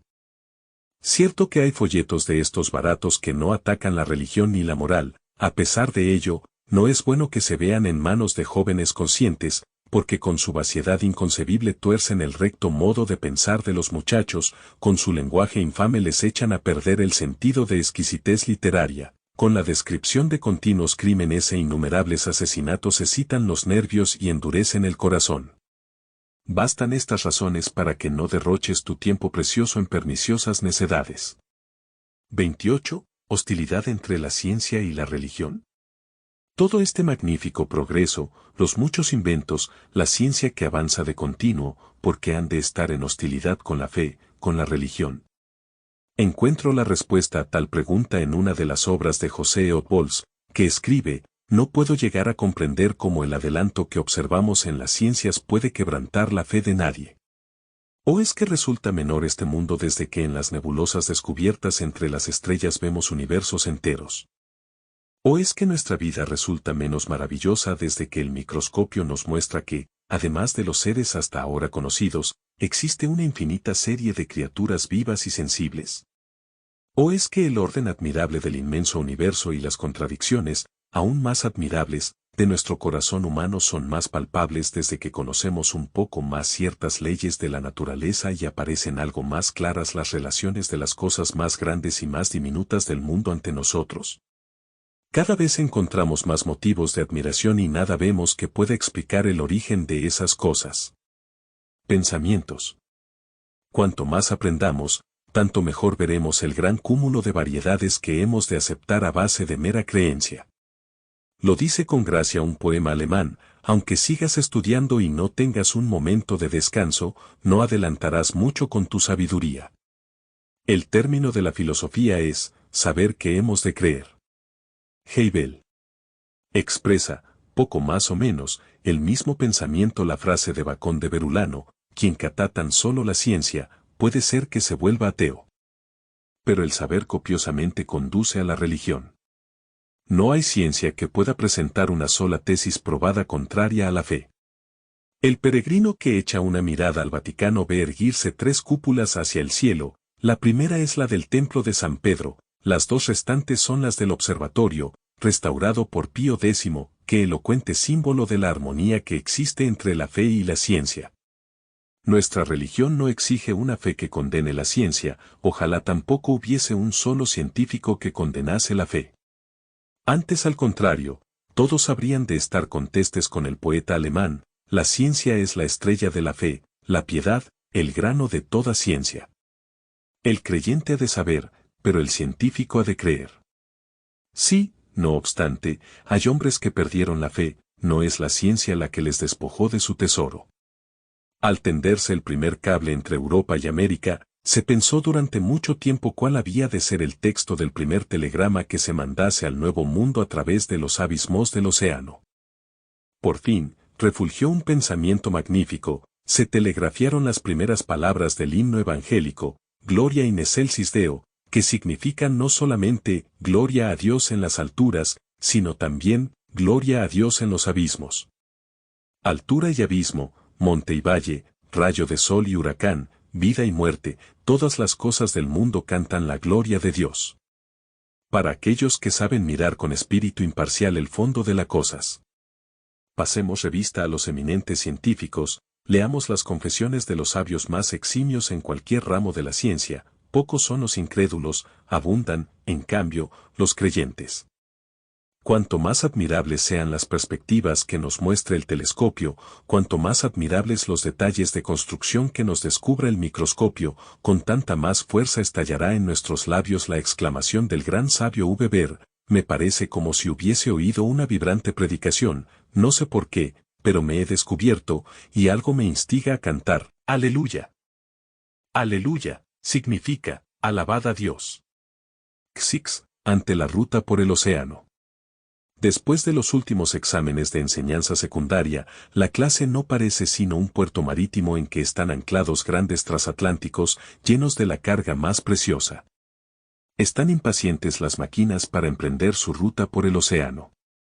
Cada buque tiene su peculiar destino, su bandera, su carga, su tripulación, no hay entre ellos nada común, a no ser la esperanza confiada, el entusiasmo, la seguridad de llegar a buen término. Y, sin embargo, algunos de los buques se hundirán, estrellados contra los escollos, serán otros juguetes de huracanes desatados, y nunca llegarán a su destino. Y allá, en la otra orilla, en vano sollozará el padre, en vano esperará la vuelta de su hijo, tragado por los abismos sin fondo. También a ti te espera en la orilla de la eternidad tu Padre Celestial. Alerta. Embárcate en un buque que no lleve a los bajíos, y que sea capaz de desafiar las tempestades de la vida. He aquí cómo se yergue ante ti la gran cuestión: el título tan anhelado de bachiller o enseñanza secundaria ya está en mis manos. Pero, ¿qué hago ahora con él? ¿Qué carrera escojo? El escoger carrera es un problema difícil. Es una de las incumbencias más graves de la vida. No hallarás felicidad en la vida, no trabajarás con éxito, no asegurarás la salvación de tu alma, a no ser escogiendo con acierto tu carrera. En una carrera mal escogida, el trabajo se hace sin bríos, la vida es un yugo pesado, la paz del alma es cosa desconocida. El momento de escoger carrera es decisivo para toda tu vida, más aún, de él depende tu tranquilidad espiritual y muchas veces la eterna suerte de tu alma. Lo importante no es la posición que ocupas, la oficina en que trabajas, sino el acierto en escoger el puesto que te corresponde y el modo de pensar respecto a tu vocación. Echa el pájaro al agua, y perece, no es ese su elemento. Saca el pez al aire, y morirá, debe vivir en el agua. Así también los individuos y los pueblos solamente serán felices si viven en su medio adecuado. A tal hombre, tal puesto. Por lo tanto, al escoger carrera, nunca pierdas de vista la voluntad de Dios. Antes de todo fija un ideal a tu vida, y así te será más fácil escoger una carrera que pueda guiarte al mismo. El ideal de la vida y la carrera del hombre no pueden ir contra su fin supremo. Somos de Dios y por Él vivimos. Haz caso de mi consejo, no te encariñes con una sola carrera hasta el punto de quedar obsesionado por la misma. Debido a la crisis económica de los tiempos actuales, la carrera de muchos jóvenes es orientada por meras circunstancias exteriores. En fin de cuentas, sea cual fuere la carrera que escojas o te veas obligado a seguir, anímala y levántala con nobles ideales. Por miserable que sea una habitación, podemos hacerla grata con flores y cuadros, y por lo menos disimular un poco su desnudez, de un modo análogo, cualquiera que sea la carrera que te impongan las circunstancias imperiosas, podrás tener en ella noble ideales. ¿Acaso tú también sientas una vocación, que causará pesar a tus padres, o chocará con su oposición categórica? Dichoso él, joven que puede seguir su destino en la vida con la bendición de sus padres. Pero, por desgracia, se da con frecuencia el caso de que la voluntad de los padres se oponga terminantemente a la vocación del hijo. Ese deplorable cruce de caminos, esa colisión de espíritus, tiene lugar las más de las veces en el caso de que un joven de claro talento, con grandes cualidades, sienta la invitación del Señor que le llama al sacerdocio. Hay padres cuya vida religiosa es muy tibia, por no decir fría, por otra parte acaso inteligentes, que cuando uno de sus hijos les presenta la gran demanda, quiero consagrar mi vida a los negocios santos de nuestro Señor Jesucristo, se oponen y prohíben el plan. Cualquier cosa, pero sacerdote. Nunca, hijo. En el momento de las grandes pruebas no te dejes quebrantar. Si realmente te escogió nuestro Señor Jesucristo, tu plan se verá coronado por el éxito. Permanece firme junto al Señor, conserva con tenacidad el tesoro de tu vocación, cuídalo con esmero y constancia durante la enseñanza secundaria. Después, cuando a los ojos del mundo y según reza el diploma, tienes bastante madurez, preséntate a tu padre y dile, Padre, tengo que irme. El Señor me llama. Medítalo antes bien. Los estudios en el seminario no son unos estudios en el sentido en que lo son las demás, no es un asegurar el sustento, no es un empleo, no es un modo de ganarse la vida, sino incienso ofrecido, sacrificio de la propia persona, trabajo, y trabajo hasta el más alto grado, trabajo intenso por amor a Cristo y las almas inmortales. Todo esto tienes que meditarlo antes de resolver. Pero si te sientes de veras con ánimo, voluntad y entusiasmo, entonces, conmovida el alma por tan alta distinción, contesta como contestó San Pedro a la orilla del mar de Tiberíades, Señor, tú lo sabes todo, tú sabes que te amo, San Juan 21, 17. Haz que yo sea el pastor que salva las ovejas aprisionadas entre zarzales, el pescador que, a tu mandato, aun después del trabajo infructuoso de largas noches, echa nuevamente su red con confianza. Haz que yo sea el imán, capaz de atraer a cuantos se aproximan a mi círculo de acción, sea yo el obrero que recoge la mies, aquella de que tú dijiste, la mies es mucha, y los operarios pocos. Que sea yo la chispa de fuego, que sepa propagar el que tú trajiste al mundo y lo encienda en el alma de cuantos encuentre por el camino. Besos, el porvenir de la patria. La fuerza de la patria no proviene solo del número de sus hijos, del nivel de su cultura o de la abundancia de sus riquezas, sino de todo esto en conjunto. Por lo tanto, el verdadero patriota no será el que, aparatoso, gesticula y grita frenético con ocasión de una fiesta nacional, sino aquel que en el puesto en que fue colocado por el destino hace cuanto puede para cumplir hasta lo último el deber que le incumbe. El estudiante es buen patriota cuando trabaja en modelar su alma y cuando estudia mucho, porque así aumenta la cultura y el valor de su nación. En cambio, el joven que derrocha su tiempo es reo de traición a la patria, porque no solo se infiere daño a sí mismo, sino que, además, hace más pobre y más débil a su país. Grábatelo bien en la memoria, la grandeza de un país no estriba, sobre todo, en sus tesoros naturales, en la gloria de su antigua historia, en la sabiduría de sus gobernantes, sino en la honradez, en el ánimo de trabajo y en el carácter de sus ciudadanos. El escritorio del estudiante es el yunque sobre el cual preparan los jóvenes su propia suerte al par que el porvenir de la patria. Para cimentar la vida nacional, la patria necesita el entendimiento, el saber, la diligencia de todos los jóvenes. Ama de veras a su patria quien se siente identificado con la misma, se alegra por sus triunfos, está triste cuando ve su postración, se sonroja por su ignominia, quien liga su propio porvenir al porvenir de la patria. Pero el amor a la patria no es tan solo sentimiento, sino que además es voluntad, es el espíritu del todo por la patria. Si es necesario, debes estar dispuesto a morir por la patria. Pero, en primer lugar, has de saber vivir por ella, es decir, cumplir lo más concienzudamente posible el deber que te impone tu posición, hoy como estudiante, mañana como uno de los miembros activos e instruidos de la patria. Jóvenes, la patria sois vosotros, cada uno de vosotros, sé educado exteriormente, todos los jóvenes tienen que ser de alma noble, de carácter decidido y, además, educados, generosos, atentos y discretos. 1. Al fermentar el mosto, el adolescente es como el vino que fermenta, el mosto ya ha perdido su dulzura, pero todavía no tiene la nobleza del vino, está lleno de materias de fermentación. También el adolescente ha perdido ya la dulzura del niño, él mismo siente que ya no es un niño, y por esto se cree ser ya adulto, pero como quiera que no tiene todavía la madurez adecuada, es precipitado en su comportamiento. No encuentra su lugar ni entre los niños ni entre los adultos, no acierta a encontrar los modales adecuados, son incorrectos sus movimientos, la postura de su cuerpo, su modo de pensar y de hablar, todos sus actos. Hanauer, hay reglas determinadas que rigen el trato, la conversación, el comportamiento mutuo de los hombres. Estas normas de buena educación se han ido formando durante varios siglos y a ninguno es lícito prescindir de ellas. Serán señales e índices de tu cultura, tu modo de andar y de sentarte, tu conversación y tus ademanes, tu manera de mirar y reír, tu comportamiento en la mesa, en la calle y en la sociedad, el aseo de tus vestidos, la limpieza de tus manos, pero el cumplimiento de todas estas reglas no es aún la educación perfecta.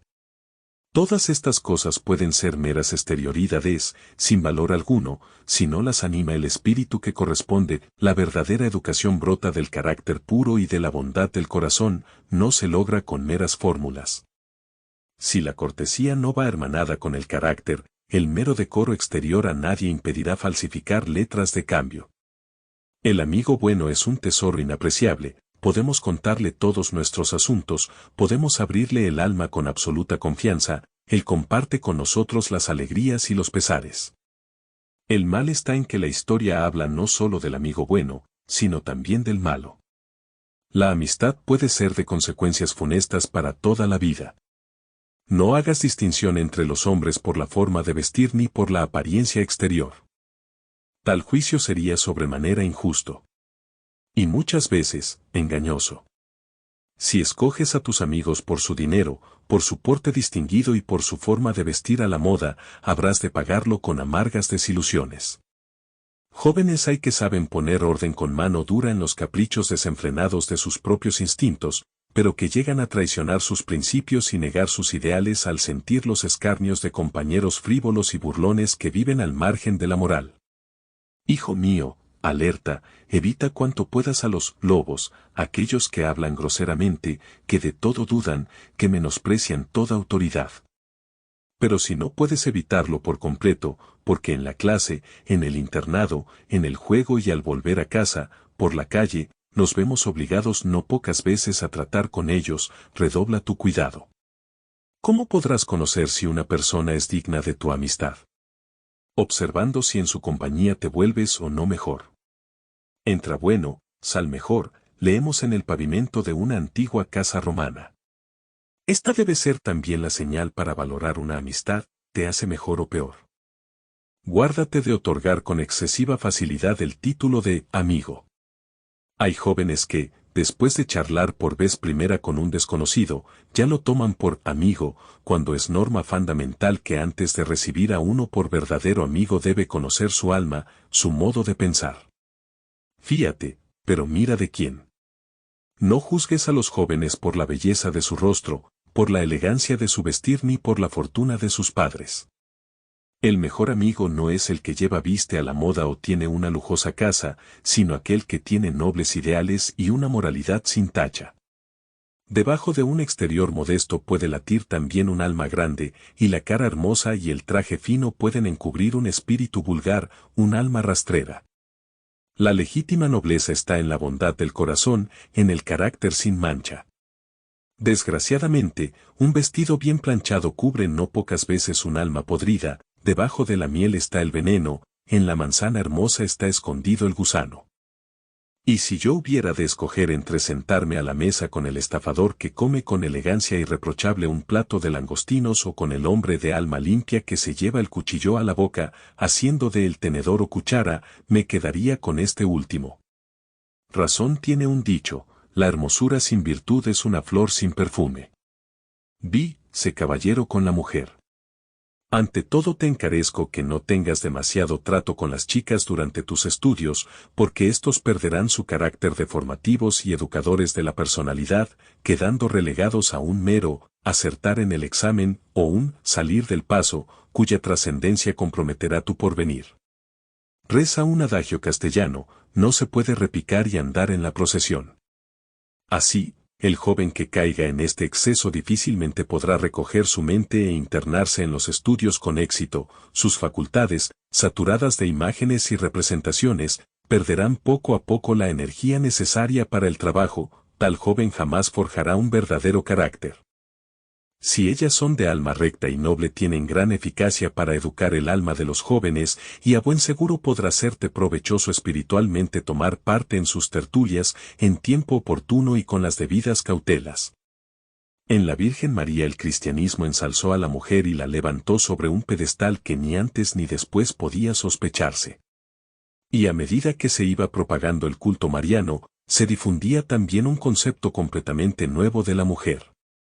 El que se hacía cristiano y honraba a María miraba con respeto emocionado a todas las mujeres.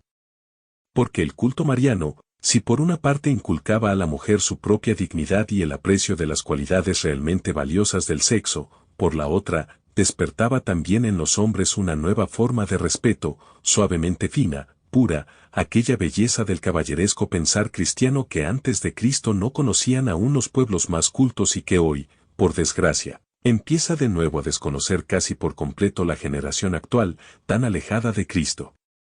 Señal de la cultura, del carácter y del valor de un hombre es la delicadeza, el tacto, la cortesía, hermosa flor de alma, y no mero barniz de cumplido, con que se acerca a una mujer. Nunca, ni en las reuniones, ni en los bailes, olvides este principio: el hombre educado siente y muestra siempre tal respeto a las mujeres como si fueran su propia madre o hermana. 7. Baila nocturna. El joven de verdad educado no se muestra dueño de sí únicamente al estar delante de otro, ni es educado tan solo con los extraños, sino que en primer lugar lo es en casa, con sus padres, con sus hermanos y con la gente de servicio. El gentleman verdadero se porta caballerosamente con todos. No me parece superfluo recalcar este aviso. Algunos jóvenes creen que para ser cortés y amable se necesita estar en una reunión de extraños, al mismo tiempo que se deshacen en atenciones con las hermanas de sus compañeros, son insoportablemente caprichosos con las propias, son amables con la gente desconocida, pero groseros con las empleadas del hogar. Aún más, no faltan jóvenes que, llevados del afán de mostrarse muy hombres, son tercos, malhumorados, caprichosos con sus padres y hasta se atreven a discutir con ellos. Podrán vestir a la última moda, mas su comportamiento adolece de una gran falta de educación. Precisamente donde mejor se muestra la verdadera cortesía es en el reducido círculo de la familia. Bien sé que la cortesía en familia es un deber difícil y que, por desgracia, se quebrantan no pocas veces sus leyes hasta en los círculos distinguidos, donde, por otra parte, se procura cumplir con los extraños lo más fielmente las reglas de la buena educación. Esto no es lógico. Dios no te ha dado hermanos menores para que tú los tiranices y vengues en ellos el suspenso que has merecido. Lo razonable es el admirable espectáculo de los ¿y tus padres? Medita con seriedad cuántos pesares espirituales y morales les has costado desde la más tierna infancia y cuántos les causarás aún en adelante. No hay cosa que delate más pronto si una persona es de veras educada o si solo lo es en apariencia, que el modo de tratar a los inferiores, a los empleados y empleadas. En este punto muchos, señoritos, no saldrían del examen con buena calificación, mandan a las empleadas del hogar de un modo caprichoso, en tono exigente y despectivo. Desde que apareció, el cristianismo condenó tal proceder, y es ahora también censurado por nuestro mundo, tan democrático. El empleado y la empleada son hombres, no menos que aquel joven orgulloso que les manda bruscamente, tienen un alma inmortal. El joven educado es afable y amable con las empleadas de servicio. Piensa un poco cuán difícil es su papel, aun en el caso de que la vida no sea de amargo gusto para ella. ¿Qué títulos tienes tú para que uno de tus prójimos, completamente semejante a ti, te esté subordinado y te limpie la ropa o la casa? Pero ya que así son las cosas, procura, por lo menos, hacerles llevadera su obligación con un modo más suave de mandar. Del colibrí cuentan que salta tan rauda y ágilmente entre las ramas que no se mueve ni una sola hoja, porque ni siquiera las roza. También el joven educado es siempre tan amable, tan suave, que a nadie hiere, ni a extraños, ni a familiares. En América del Norte hay una planta muy curiosa, la bujía nocturna, o Enotera bienis, cuya flor, de color amarillo pálido, absorbe y almacena durante el día la luz y la despide después en la oscuridad de la noche, para que las mariposas nocturnas encuentren en el fondo de su cáliz jugo dulce y exquisito. Así son también almas luminosas aquellos hombres que van almacenando alegría, amor, amabilidad en su alma para repartirlos después en los demás. Un muchacho alegre, amable, siempre obediente, tratable, cuánta alegría, cuánto sol puede irradiar en su familia. Sé tu sol brillante de alegría para la familia, suave cantarina. Sé alma de luz para ellos en la noche de las luchas de la vida. Es nuestra vida semejante a una antorcha encendida que, unas veces con lentitud, otras veces más deprisa, va consumiéndose de continuo. Dichoso quien al pensar en lo efímero en su existencia puede consolarse con el pensamiento de haber despedido mucha luz para los demás, varón de Opos. 8. Lucha contra el mal humor. Hay que ser dueño del humor no solo en el trabajo, sino aún en las relaciones sociales y en el modo de proceder. Aunque estés de mal humor, no has de hacerlo sentir a los que te rodean, y no se lo demuestres con enfados, con una cara mustia, con tu descontento. ¿Cuántas veces hubieron de ruborizarse los hombres de palabras ofensivas y acciones precipitadas, que cometieron sin premeditación, bajo la influencia de su mal humor? ¿Cuántas veces se nos escapan frases no pensadas, de las que solo más tarde vemos cuán ofensivas eran para otros? Dios mío. Pero yo no lo quería. No pensaba en las consecuencias que se pudiesen seguir. Sí, pero el pesar ya llega tarde. La verdadera grandeza espiritual del hombre se muestra en las pruebas, en el peligro, en la desgracia. No desconfiar en medio de la desgracia, plantarse con la frente erguida de cara al mal, no abandonarse al desaliento, es virtud tan solo del roble, de la roca y del alma grande. Lo mismo sucede en la lucha contra el mal humor. Caloagatia, quien como tú se ve atado por sumisión a los libros, al trabajo de la mente, debe procurar hacer en los ratos libres algún trabajo corporal. Uno de los modos más indicados para vigorizar el cuerpo es el trabajo precisamente. Pero no solo por este motivo debes aceptar el trabajo. Partir leña, ejercicios de jardinero, cavar la tierra, hacer arreglos, esculpir algo. Todo es un medio excelente para refrescar el alma. Mientras trabajan las manos, descansa el cerebro. No solo el cuerpo sano y vigoroso te ayuda a cumplir tu misión en la tierra, también el alma se modela con más facilidad y adquiere mayor temple y fuerza en un cuerpo robusto, ejercitado, que en un montón de carne fofa y de mucha grasa. Lo que recomendaban los antiguos griegos, es decir, el hermanar lo bello con lo bueno, la salud completa del cuerpo y del alma, solo se realiza si nos ejercitamos en todas las clases de trabajo, así corporal como mental. 11. Ejercítate en los deportes. No podemos negar que el rasgo característico del deporte actual es un afán loco de récords, por lo que merece sentencia condenatoria. No obstante, si la educación del cuerpo se ciñe a límites razonables, debemos reconocer que vigoriza la salud, acrecienta las fuerzas para las empresas de la vida diaria y, en cierta medida, hasta da facilidad para mantener en equilibrio el alma. El deporte tiene también valores innegables, las abundantes ocasiones de practicar la autodisciplina y la mortificación, el robustecer la voluntad y la constancia. Sabemos muy bien, y experimentamos a diario, que las cacarreadas palabras de Juvenal, así como se citan actualmente, mutiladas, mens sana in corpore sano, una mente sana en un cuerpo sano, no responden a la realidad.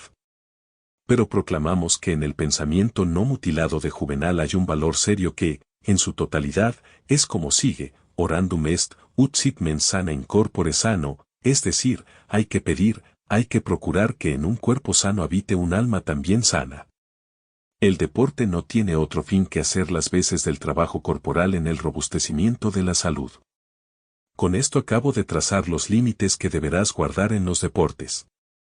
El objeto del deporte no puede ser, por tanto, el desarrollo excesivo de una u otra de tus extremidades, sino el fomento del trabajo de conjunto, rápido, resistente, elástico, de todo el sistema muscular y nervioso. El joven que se dedica a los deportes con sobriedad tiene ya en su aspecto exterior cierto tinte señorial y caballeresco. Este cuerpo joven, capaz de resistir admirablemente el frío y el calor, el trabajo y el cansancio, no será enemigo y carga del alma, antes al contrario, el ejecutor magnífico de cuanto ella ordene. 12. No caigas en exageraciones. Hay estudiantes que ni siquiera tienen una idea nebulosa de quién fue San Francisco de Asís, o Alejandro Magno, o Velázquez, que no saben, ni con una aproximación de siglos, cuándo fue la victoria de Lepanto o cuando se inventó la primera máquina de vapor, pero los despiertas del sueño y, sin vacilar, te dicen, de un tirón, ¿a cuántos centímetros está el récord nacional del salto de altura, quien marcó, en el partido finalista de hace 3 años, el cuarto gol del equipo, y hasta cuántos expulsó el árbitro durante el partido? También el deporte tiene sus peligros. Tiene sus peligros en punto a religión. En algunas partes va formándose una nueva secta religiosa que da culto al cuidado del cuerpo. Para muchos, la cultura física sustituye a la religiosidad del alma. Fatal desvío, porque los continuos ejercicios físicos no pueden llenar las aspiraciones del alma humana, ni el continuo mirarse al espejo, arreglarse y pintarse suministran un contenido serio para la vida, ni la piel curtida durante el veraneo puede compensar la blancura del espíritu. Por encima de los estadios están las altas bóvedas del cielo, y parece que dicen, no es lícito poner al alma humana en la esclavitud de los marcos estrechos de la materia. El deporte no puede ser una institución que sustituya a la vida religiosa. En segundo lugar, el deporte tiene sus peligros en punto a mera cultura. Y por tal motivo, nuestra segunda advertencia es: el deporte no ha de ser fin, sino que ha de ir engastado en el gran organismo de la vida humana, ha de ser el marco que contenga el cuadro, el valor, el espíritu. B. Conserva tu pureza. Conservar el alma pura y llegar así a la madurez. Es el más bello arte de vivir. Jaque mate. Imagínate que Satanás está jugando una partida de ajedrez con un joven. Todos los músculos del rostro del joven manifiestan una tensión y excitación intensa, le va mal el juego, en la cara del diablo se muestra con ironía infernal el tono de superioridad, ya que ha inutilizado piezas importantes del adversario, oración, religiosidad, cumplimiento del deber, etc. Todavía hay un rayo de esperanza. Pero he ahí que justamente le toca el turno al diablo y, victoriosamente, da el jaque mate. A la pureza. La partida está perdida. 2. Escudo invisible. La vida pura no es imposible, pero cuesta enormes sacrificios. La época del desarrollo coloca al débil joven en medio de imponentes tempestades, en que se desploma, con un castillo de naipes, la consideración más sólida de orden pedagógico, moral o preventivo. Si hay una época en que las palabras de San Jerónimo tienen valores justamente ahora, la pureza es una clase de martirio. Tiene razón el poeta alemán Scheffler, es mucho ser ángel, pero es más todavía ser hombre en la tierra y no ensuciarse con el barro. Es un martirio incruento, de cuyas luchas nada sabe el mundo, pero que contempla el Dios justo que no deja sin premio uno solo de nuestros pasos. El amor verdadero a Dios es el escudo invisible de la pureza espiritual, algo así como lo son los párpados para el ojo, que se cierran instintivamente al más pequeño ataque exterior. Nadie mejor que el hombre de alma limpia puede cumplir el sublime mandato de nuestro Señor Jesucristo: sed perfectos, así como vuestro Padre Celestial es perfecto. Dios es la fuente primera, la fuente viva de toda belleza natural, espiritual y moral, fuente precisamente porque Él no está limitado por el espacio, porque no es constreñido por la materia. Santo Tomás de Aquino y los otros teólogos escribieron mucho de la esencia de Dios, y de todos los pensamientos quizás sea este de Santo Tomás el que más nos dice de Dios, siendo Dios inmaterial en sumo grado, Same Teológica. Por lo tanto, lo que hace al hombre más semejante a Dios es la pureza, que viene a ser el dominio del hombre sobre la materia, un librarse de las leyes físicas que rigen en sus mismos miembros. Podemos ver una alusión a las relaciones que hay entre la pureza y el conocimiento profundo de Dios en el hecho interesante de que los salmos del y el Elel nocturno del oficio de la Santísima Trinidad están tomados del común de vírgenes. El joven ha de tener espíritu de oración, ha de a Jesucristo, ha de ser el pajarillo embelesado del eterno amor divino, y sentirá con gozo que, unido a Cristo, se ve obligado a permanecer puro. Este amor levanta al alma a una altura admirable, a donde no llegan, o si llegan, por lo menos no pueden cubrirla, las olas de los instintos desordenados. Y, jóvenes puros también hoy. Yo, que, por ser sacerdote, he tenido ocasión de dirigir una mirada al alma de millares y millares de jóvenes, puedo afirmar que en torno nuestro, en medio de este dilatado pantano moral, hay muchísimos y muchísimos jóvenes que van con la cabeza erguida, con blancura de nieve, preservados de la seducción del mal, gracias a la educación y a los sacramentos que les ofrece la Iglesia. Como sus mayores, los primitivos cristianos, que con la frente erguida e incólume pasaban por las calles de la pagana Roma y por las plazas de Grecia y Asia, así van también hoy día en torno nuestro los actuales santos victoriosos. Y cuando la maldad de los hombres nos abruma y casi llegamos a desesperar de la suerte que ha de correr la humanidad, entonces son ellos los que nos dan esperanza, consuelo y optimismo. Oh, con qué respeto y emoción miro a los jóvenes de 16, 18, 20 años, que en medio de la corrupción de la ciudad, en medio de una vida inmoral y frívola, saben defender la pureza blanca de su alma con una decisión que les cuesta sudor de sangre y con una valentía siempre aparejada para la lucha. Van y vienen entre nosotros esos jóvenes de ojos limpios, como testimonios innegables del triunfo de la voluntad humana, ayudada por la gracia de Dios. Donde ponen el pie brotan lirios, levantan su cabeza cansada las flores marchitas. Estos jóvenes triunfantes, de vida pura, ¿no tienen que luchar acaso? ¿Para ellos todo resulta fácil? ¿Nada saben de tentaciones? Y tanto como las conocen. Hay algunos que las soportan tan ardientes, tan increíblemente dolorosas, como San Pablo. Pero no importa. Vencen. ¿Cómo? Agarrándose a Cristo. 4. No te dejes seducir. Hay jóvenes depravados que apelan a todos los medios para corromper a sus compañeros de alma pura. ¿No te atreves a hacer esto? Pues no puedes imaginarte lo que el placer que se siente. Aquel que no lo ha probado, no sabe lo que es vivir. Dejas pasar las ocasiones de un modo insensato. De nada se puede hablar contigo. Hola. Adiós, niñito. Alerta, hijo, porque tal modo de hablar es burla que duele mucho y corta siempre en la carne viva, niñito. Nadie quiere serlo. Pero, ¿qué puedes replicar? Responde así al tentador: razón tienes en esto, que el que lleva una vida pura no tendrá el placer de ciertos experimentos, no conocerá el momento lleno de excitación y embriaguez del pecado ni el desaliento y hastío que le sigue. Pero, en cambio, tendré como compensación otras satisfacciones mucho más valiosas, sentiré la alegría sana del propio dominio, el señorío absoluto sobre mí. El pecado de la impureza es como un rayo fugaz, deslumbra, da vértigo, obceca, para dejar en pos de mí una profunda oscuridad.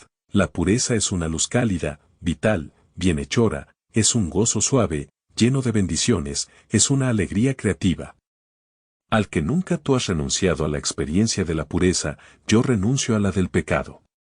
Así es que estamos iguales. Tú tienes tu experiencia y yo la mía, incomparablemente más valiosa. Yo me hago más hombre, y tú, más animal. He ahí la gran diferencia. Como si él fuera el hijo, jóvenes que ya han envejecido. Aso es la vida inmoral. ¿Puede haber espectáculo más triste que ver en la primavera un árbol sin follaje, con el tronco retorcido, con las ramas colgando hacia el suelo? Un joven que habría de rebosar vida por todos sus poros, cuya alma habría de estar henchida con la energía de nobles planes, ahí está, sin humor, sin empuje, con las alas rotas, con la mirada lejana, distraída. Oh, ¿cuánto daría por poder colocar a los promotores del libertinaje delante de esta alma vacía y decirles, os atrevéis aún a discutir? ¿Os atrevéis aún a decir que aquello no es pecado, que no es nada, que es un derecho de la naturaleza? El ladrón roba a otro hombre, pero el que lleva una vida inmoral se roba a sí mismo, se roba las fuerzas más valiosas. Piensa en esto al enfrentarte con los engaños perversos de los seductores, o cuando se alza en ti el fuego abrasador de los deseos prohibidos. Vi cómo apreciaban la pureza los mismos paganos. De todos son conocidas las espantosas aberraciones del paganismo en punto a moralidad. Pues bien, aun en el fondo de tal abyección moral brillaba, como fuego fatuo, ante la mirada del pagano, la hermosura graciosa de la pureza, y aun en las épocas de mayor decadencia encontramos a cada paso instituciones que parecen presentir de un modo instintivo y respetar la belleza de la castidad. Aún más, el sollozo lastimero del alma humana que Pitia tenía que permanecer pura hasta la muerte, y lo mismo se exigía al sumo sacerdote del culto griego, al Hierofante. El viajero que se dirigía a Atenas divisaba ya de lejos el Partenón, el templo dedicado especialmente a la virginidad. También Roma levantó una capilla a la diosa de la pureza, Pudicitia, e hizo acuñar monedas con su efigie. Es harto conocido el respeto que tenía Roma a las sacerdotisas que servían a la diosa Vesta y guardaban el fuego sagrado, las vestales. En las calles, el mismo cónsul tenía que cederles el paso, y los que le acompañaban tenían que humillar con respeto sus insignias oficiales delante de ellas. Si un condenado a muerte se encontraba con una vestal, se le indultaba. En cambio, la caída moral de una vestal era considerada como una terrible desgracia para el Estado, era castigado con pena de muerte y se ofrecían en tan funesto caso sacrificios expiatorios. Ved ahí, ni siquiera en medio de las grandes aberraciones del paganismo se perdió por completo el aprecio de la pureza. 7. Plan sublime. Con la distinción de sexos comunicó el Señor fuerza creadora a los hombres. Quería que éstos participasen en su función divina de hacedor y compensasen la brecha abierta en nuestro linaje por la muerte, dando vida a nuevas y nuevas generaciones. Tal era el plan sublime, misterioso, del Creador, al instituir el matrimonio. De modo que los jóvenes esposos, rebosantes de fuerzas, en la plenitud de la madurez, según la voluntad de Dios, en una virginidad intacta, unidos como en un solo cuerpo, vienen a ser la expresión del designio creador. Plan sublime. El Señor habría podido crear a todos los hombres directamente, por sí mismo, así como creó a nuestros primeros padres, y en un estado de completo desarrollo. Pero no fue así su santa voluntad. Dando al hombre una fuerza de confianza inefable, le comunicó un rayo de su fuerza creadora, y con ello imaginémonos por un momento cuán diferente sería la vida, cuanto más fría, más gris, más ardua, si el Señor hubiese dispuesto de otra manera, distinta de la actual, el nacimiento de los hombres. En primer lugar, no habría niños en el mundo, todos serían adultos. No resonarían las alegres carcajadas de los niños que juegan. No habría niñez, y nos serían desconocidas las deliciosas y despreocupadas alegrías de la edad infantil. Aún más, no habría familia, no habría amor de padres, de hijos, de hermanos, cada cual se encontraría solo, extraño, aislado, huérfano, sin familiares en el mundo, no habría nación ni patria, faltaría el noble pensamiento de la gran fraternidad humana. Pero el Señor, en su plan sublime, no quiso que fuera así. A consecuencia de la santa fuerza creadora que comunicó al hombre, fluye a través de todas las generaciones pasadas, presentes y venideras la única y gran corriente de vida de nuestros padres. Y con ello quedó establecida la gran hermandad humana. Todos los hombres, empezando por el primero y llegando al último que haya de vivir en esta tierra, desde el emperador hasta el pordiosero, desde el poderoso hasta el humilde, desde el aristócrata hasta el proletario, desde el sabio hasta el analfabeto, todos tenemos una misma vida, una misma solidaridad, un mismo Padre en los cielos. Plan sublime el de Dios, pero qué exquisita delicadeza y qué conmovedora confianza para con el hombre. Y es tanto mayor nuestra responsabilidad cuanto más nos honra esta confianza.